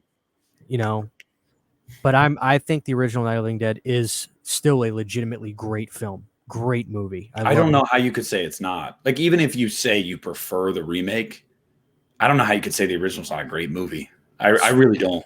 It's fucking great. Well, I mean, Christian, we touched on this a little bit earlier, but let's just kind of delve into it a little bit deeper. When I was younger, I thought everybody agreed that the original Nightmare on Elm Street was the best, but I don't think that's the general sentiment anymore. No, I don't think it is at all. And according to Robert Englund, it's not. Yeah. And he meets all these people. Mm-hmm. I mean, it's obviously Dream Warriors is a fan favorite, but as you mentioned earlier, Master's getting up. I think, dude, there's things about Master that is better than Warriors. I'm getting there where I would honestly, I would put Dream Master in before I'd put Dream Warriors in. Like right now, I would. I might too. I might. Can I say it's better? I don't know, but I do think I prefer it now. I really, really do. Now, it was funny. I remember when this was a while ago, probably 2 years ago, not long after we started this podcast, where we were talking about Nightmare on Elm Street. He was curious as to what my favorite was in the series. And I thought that my oddball opinion of Freddy's Revenge was like, oh God, seriously. But like, that was not something planned. Okay. Like, it's his favorite. It's my favorite too, which is cool. But I'd say after that, I'm probably going Master right after Freddy's Revenge. Like, dead serious. I'm getting there. And I really am getting there. So the Tuesday night gets this bad rap, I feel like, and people are just like, oh, she's no Patricia Arquette. Okay, fair. But Tuesday had brought a lot more to the table. She was a musician. She brought an incredible song that whether people right street. You know, no, that's not Tuesday. That's a band called the Divinals. She did the opening song, "Cause I'm running." Yes. But I just always think about Heart Attack on a One-Way Street because I feel like she's trying. And that name is just such a dumb name for a song. But well, the name of the song is that's not the name of the song either. No, but it's a line in the song. You're right. That's a line in the song, right? Yeah, it is. It's a line in the song. Yeah. Okay. It's the 80s, man. But yeah, dude, the soundtrack to that film is fucking insane, and it's not a hair metal soundtrack too, so it's somewhat timeless. Although I love hair metal, and the kills. Everything is so over the top and funny, and I think the makeup is sensational for 4. Didn't we agree? Was that the best Freddy look when we did Freddy? Second best. Yeah, after Revenge. Yep. Yeah, yeah. So I think part 4 really is the defining film for what Freddy. Like, when you look at a lot of the merchandise and stuff like that, 4 is peak. Mm-hmm. That was literally the Black Album in a sense. And dude, it's fucking great. Do you feel like it ever unfairly gets lumped in with Dream Warriors because they came out in such close succession? Like, do you ever think that people almost like assume Dream Warriors is their favorite, but they might be thinking of parts from Dream Master. Like, because I do think that is definitely part of it. I don't know. That's a good question. I don't know. Because Dream Master was when Freddy was on MTV. So that was really when the pop culture push for Freddy really was at its peak. So I almost wonder if people like conflate the two. Like, oh yeah, I remember Freddy was all over the TV and stuff. Yeah, Dream Warriors. It's like, you actually might be thinking of Dream Master more than Dream Warriors. Yeah, well, I mean, the docu music video had Freddy in it, but Master was pandemonium. I mean, you had the DJ Jazzy Jeffs and Will Smith song, which was a fake Freddy in there, but then you also had the Fat Boys music video. Yes, it was insane. All the merchandise came out in '89 before Dream Child really came out, like all the LJN stuff. I've done a lot of research on a lot of that stuff. So there's no denying that 4 is really the apex. That's when Freddy's Nightmares came on TV. That was the start of the show. Late 88, 89. I think it went into a little bit of 90. But this is what I think part of it could be. I think naturally people like their horror icons to be scary. And there's no denying that the first 2 were really scary. And 3, Freddy is still on the darker shade of gray for sure. Even when he's saying his one-liners, he's very pissed off. And I think people really like that. And I think 3 visually is great too. But I don't know, the older I get and the more I enjoy horror comedies and stuff like that, I think 4 is a fucking... Dude, it's so good. And I think Tuesday is great. I like Patricia too. I mean, Patricia was gorgeous, but Tuesday's great. And dude, it's Lisa Wilcox. I'm always going to be team Lisa. She's great too. Dude, 4, the scenes with Freddy are insane. They're so good. 4 is the most fun one to watch. That's the most fun one to watch. The best one is part 2. That's the scariest. It's one of the scariest 80s movies ever. But part 4 is so legitimately fun. It's undeniable how good it is. It's like and as I get older, it's so silly to hear, oh, but he gets resurrected by a dog getting pissed on. Yeah, you're watching a movie about a guy that lives in the dream world, but that's where you're going to draw a line of like silliness. It's like, yeah, but come on. Do they draw the same line when Jason gets struck by lightning and Jason lives? No. Everybody loves Jason Lives, but he gets resurrected in corny ways too. I mean, yeah, I guess that's relative though. People think lightning is a lot more badass than dog piss. Yeah, they're like, dog pissing fire. The older I get, the less I can be like, oh, I understand where you're coming from when I hear that kind of stuff, which is maybe the old man coming out of me. Yes. As we get older, we look at things in the macro, not the micro more. We don't nitpick those fucking things anymore. And if anything, the resurrection in Freddy and Dream Master tells you what kind of movie you're in for. It's MTV. It's crazy. Yes. It's zany. Like, oh, you didn't know? You didn't know when the dog pissed fire? Like, this is what you're here for. And look, okay, let's talk about, if you want to get from that perspective, it's like, yeah, Freddy has a sense of humor in that movie. He was in charge of his own resurrection, clearly. Yeah. That was him wanting to do that. You think the dog really possessed the power to resurrect Freddy? Are you fucking kidding me? And the fact that they named the dog Jason too is so demon funny. Dog. Yeah, fucking, demon dog. They brought Jason down to being a fucking dog. Like, I think that's funny. You know what? For me personally, yeah, I love those jabs that they were giving each other in the 80s. But for me personally, man, one of the biggest, I think, cardinal sins that A Nightmare on Elm Street ever did was not showcasing "Bring Your Daughter to the Slaughter" and Dream Child.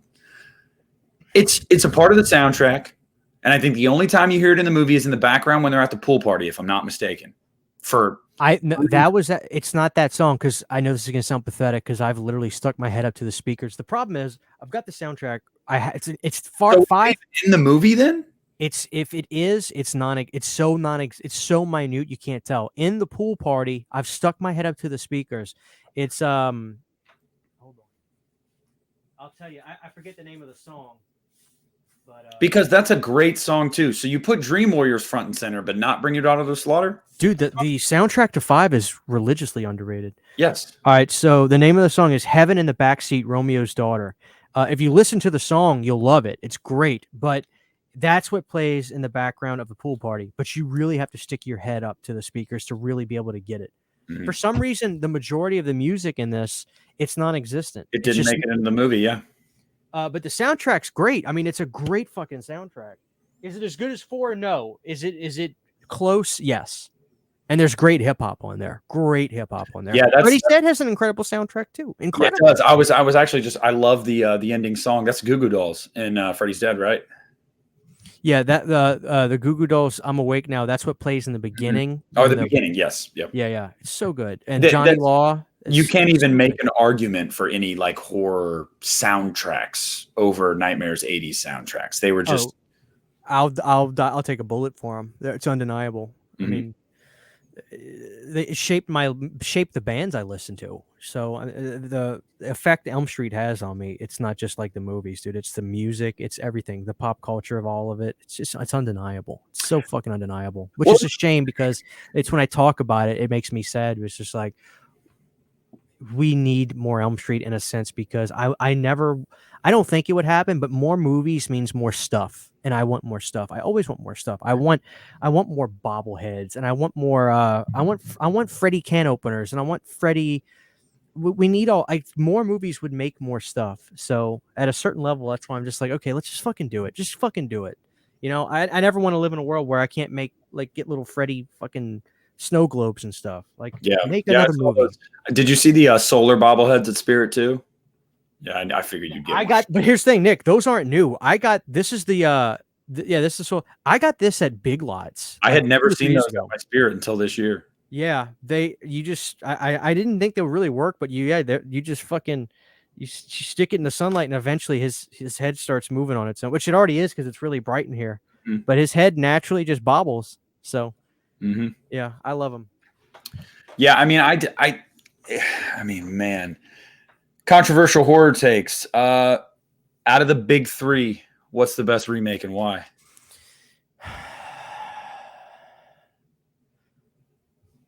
Honestly, I got to think you're going zombie. I was gonna say I wanted to say Friday the 13th, but after rewatching Rob Zombie's Halloween, I just think it's really good. I think it's really, really good. Um, yeah, I mean, I actually do think it's a little bit long, though, to be honest with you, and I understand why because he wanted to separate those two movies, and when he couldn't, he put them together. It's not even just that; it's the end. The third act draws way too long. Maybe Oh, so. I'm crawling through the walls. Now I'm in the ceiling. Now he's attacking the ceiling. Now I fall out of the ceiling. I'm like, okay, oh, okay. Yeah, that's fair. That's probably fair. No, I'm gonna stick with Friday the 13th. I still really like it. Here's what I think about. Here's the thing: Elm Street is in my opinion, Elm Street is no more interesting to me in the bulk of its movie than Friday the 13th is. It had the potential. It definitely had the potential, but Friday the 13th has clearly the best opening out of all three, and to me that gives it the edge. Without question. I love Friday. I know you don't, and I get it. I really do get First it. 15 minutes, though. I still think it's a really good movie. I think it's a really good remake. And Christian knows I've given it multiple chances over the last couple of years. I just watched it a couple months ago and I was like live texting him, like he was like, I want you to like tell me what you're thinking as That's you're probably watching. longer than it's probably like over a year ago at this point. It honestly probably it's been some time. Time flies. Yeah, the Reds just took the lead. But like for me, the best movie on a technical level of the three of the big three, it's Rob Zombie's Halloween. It just is. And I'm not even a huge fan of that movie. But it dared to do something new.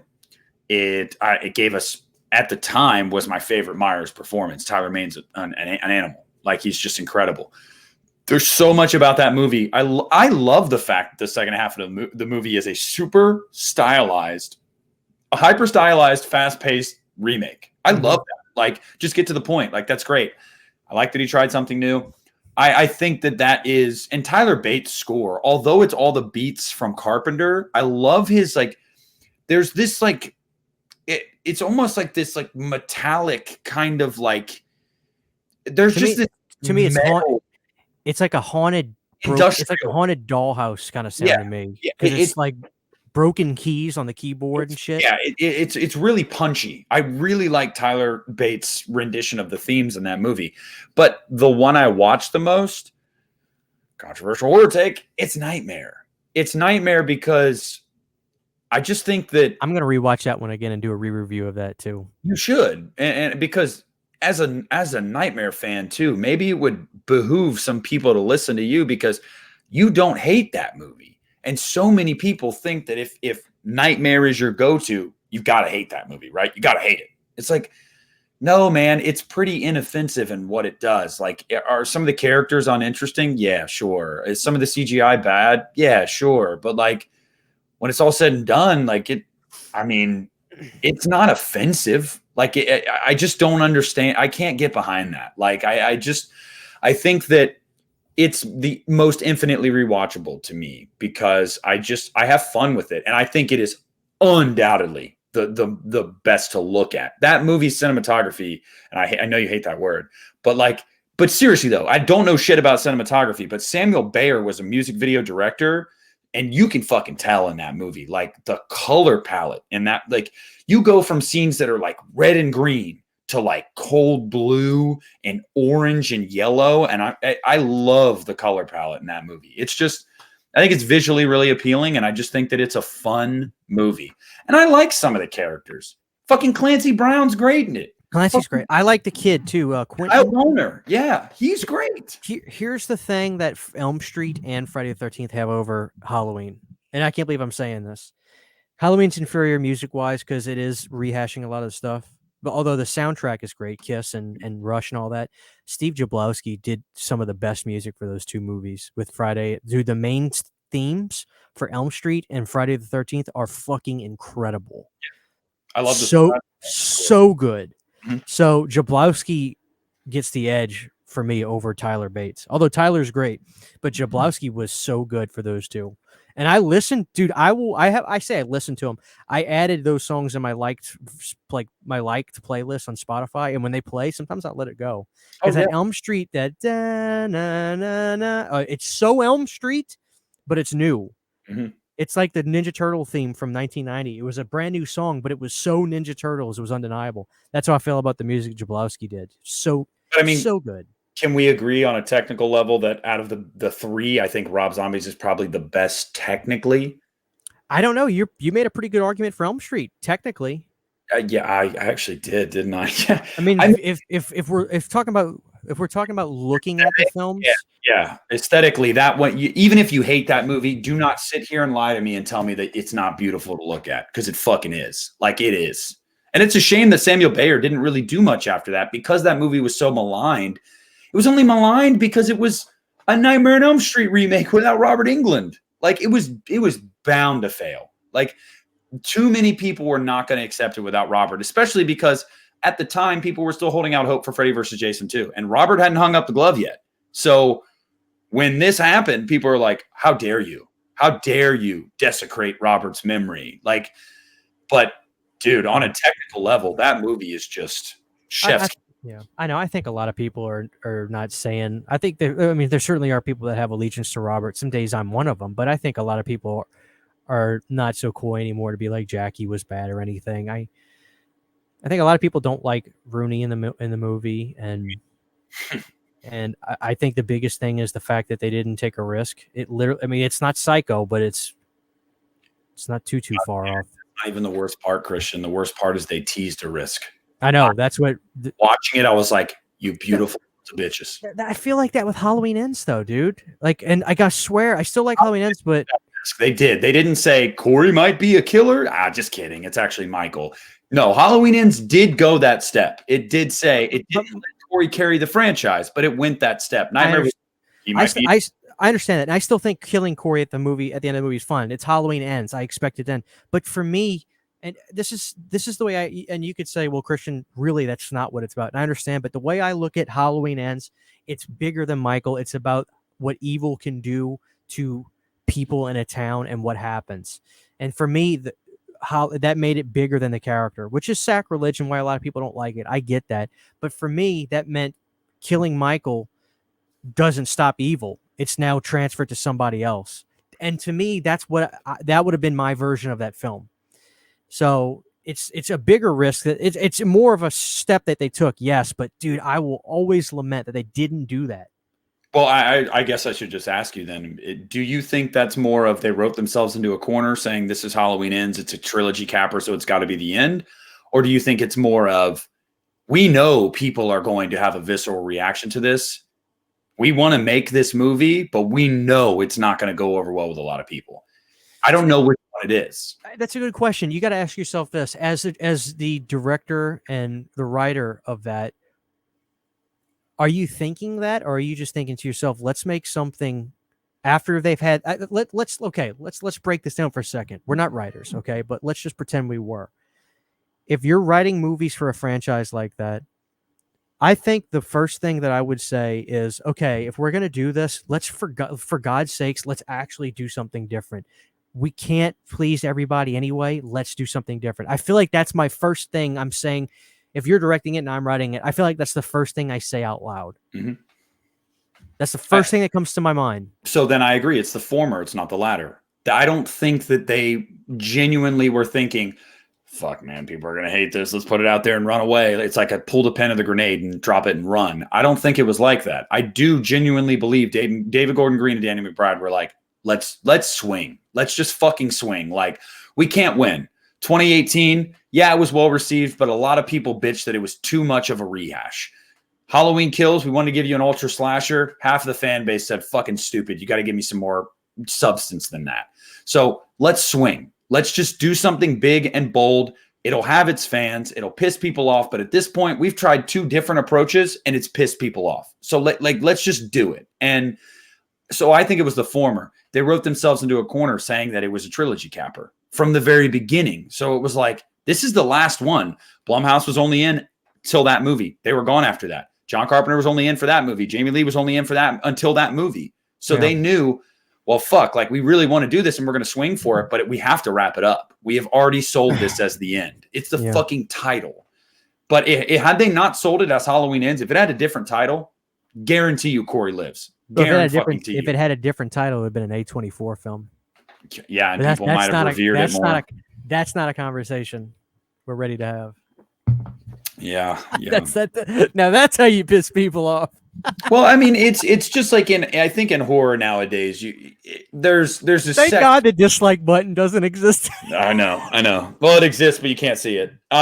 This is, you know what the truth is, people? This is the locker room talk episode. I don't know what else to call it.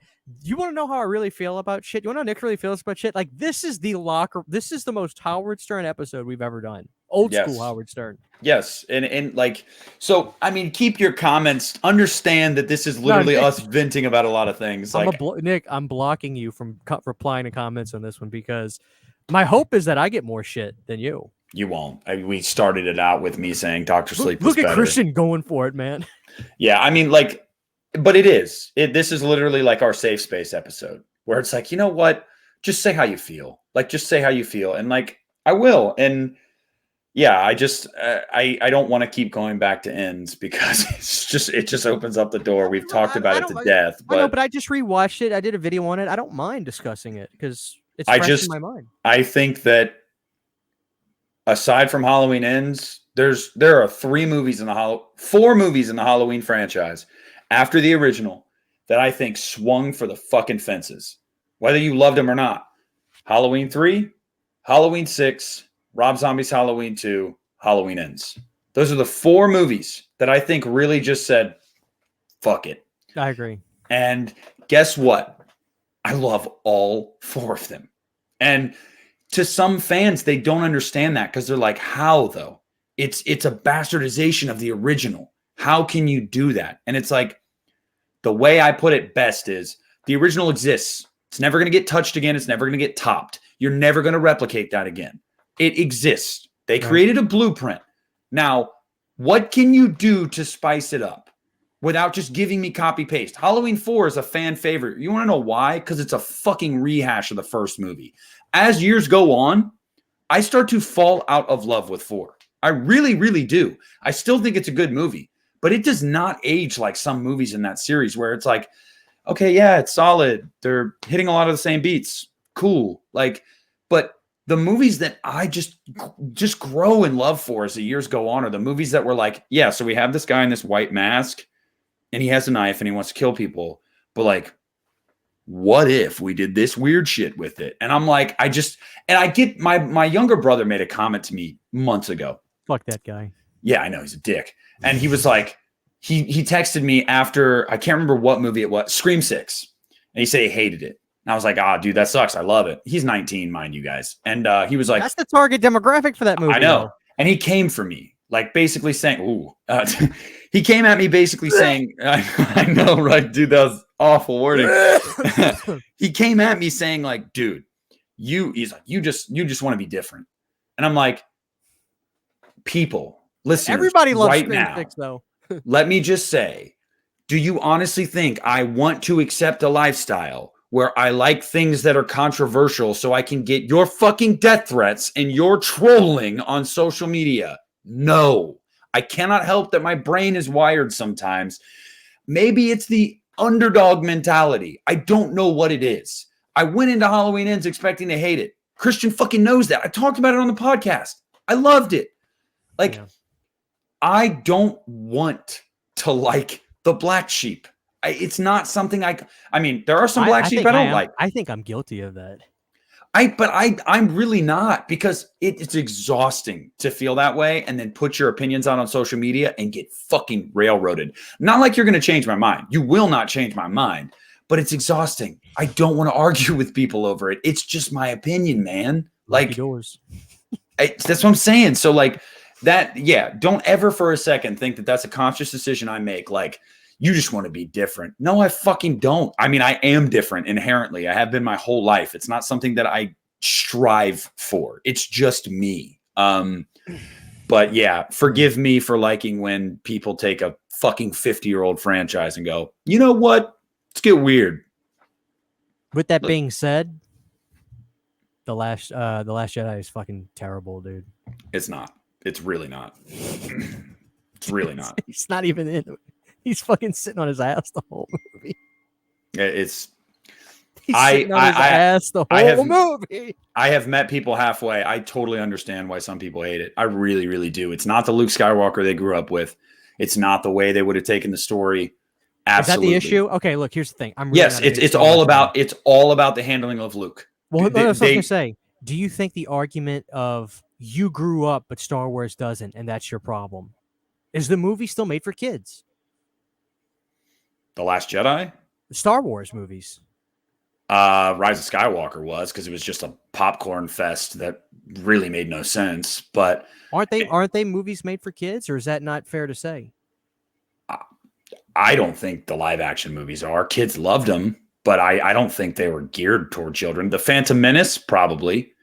The Force Awakens to a degree, and Rise of Skywalker, yes. But The Last Jedi was made by an auteur, like a person that was like, y'all have seen the same shit 7 fucking times now.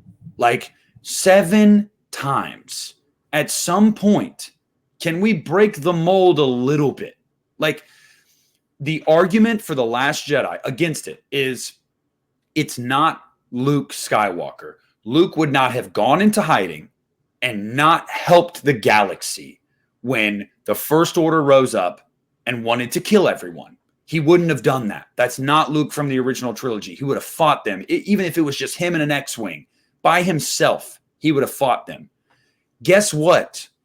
Luke Skywalker grew up when a lot of people that watched Luke Skywalker didn't. He's got great lines in The Last Jedi. When Rey is talking to him about it, he literally says, what did you think I was going to do? Take on the whole First Order with a laser sword? He literally says that. And he's right. Like, you think one man was going to be able to topple that? No.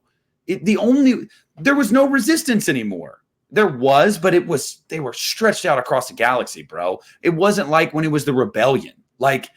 And Luke went into hiding because his fucking nephew that he was training killed all of his Jedi and destroyed his temple. Luke felt like a failure. He felt like he was doing more damage to the Jedi Order than rebuilding it. So I know this is going to get the most comments out of anything. I know it is. I'm getting really nerdy about it. If they've made it this far, dude. I'm not looking at these comments, but I promise you, I won't.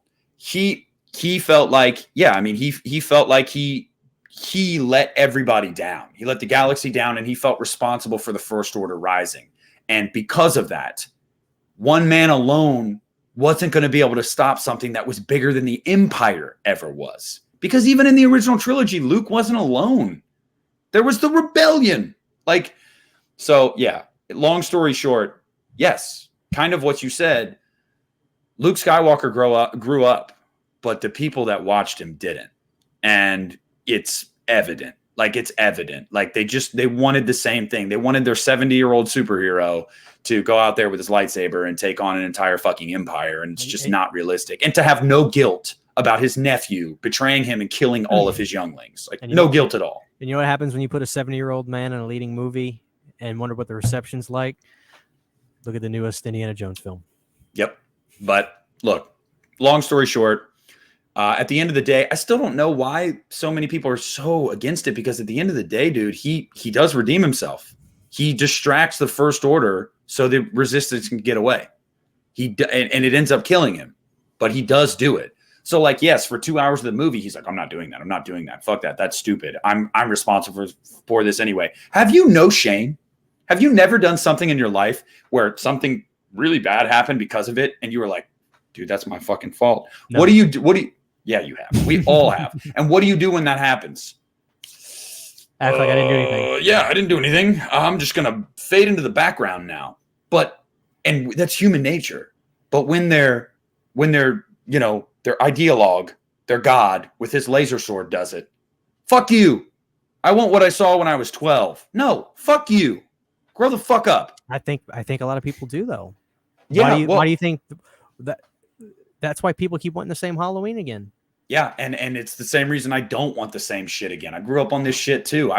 Dude, there was a fucking rock quarry right next to my neighborhood when I was a kid, and me and my best friends, we had plastic lightsabers, and we would go there and pretend it was Mustafar from Revenge of the Sith at the end, and like we were fighting lightsabers. I fucking loved it, dude. Like, that shit was my childhood. But as an adult, my priorities and my view on things had changed, and if Star Wars just gave me the same regurgitated shit, like, you thought you wanted that. And then The Rise of Skywalker came out, and a lot of people were like, that was kind of mid. Yeah, because it gave you what you all complained about. The same thing. And then you complained about that. God forbid movies take risks. I've gone on this rant way too many times before. I'm going to get roasted in the fucking comments, but you know who won't roast me? Mark. Saturn Video. He loves The Last Jedi. You're a real one, Mark. We want to thank you for listening to episode 106 of the Uneeda Horror Podcast. If you made it this far, I really appreciate it. Thank you for liking and subscribing. Thanks for not having my back, Christian. You just intentionally are setting me up like, all right, guys, and going to the comments. You said it. You said it, brother. This was a fun episode, guys. If you enjoyed it, please let me know down in the comment section below. Please drop a like if you enjoyed the episode. If you're listening, I hope you didn't crash. And Nick, anything else? Dude, I kind of don't want this episode to drop. We love you. And we'll see you on episode 107.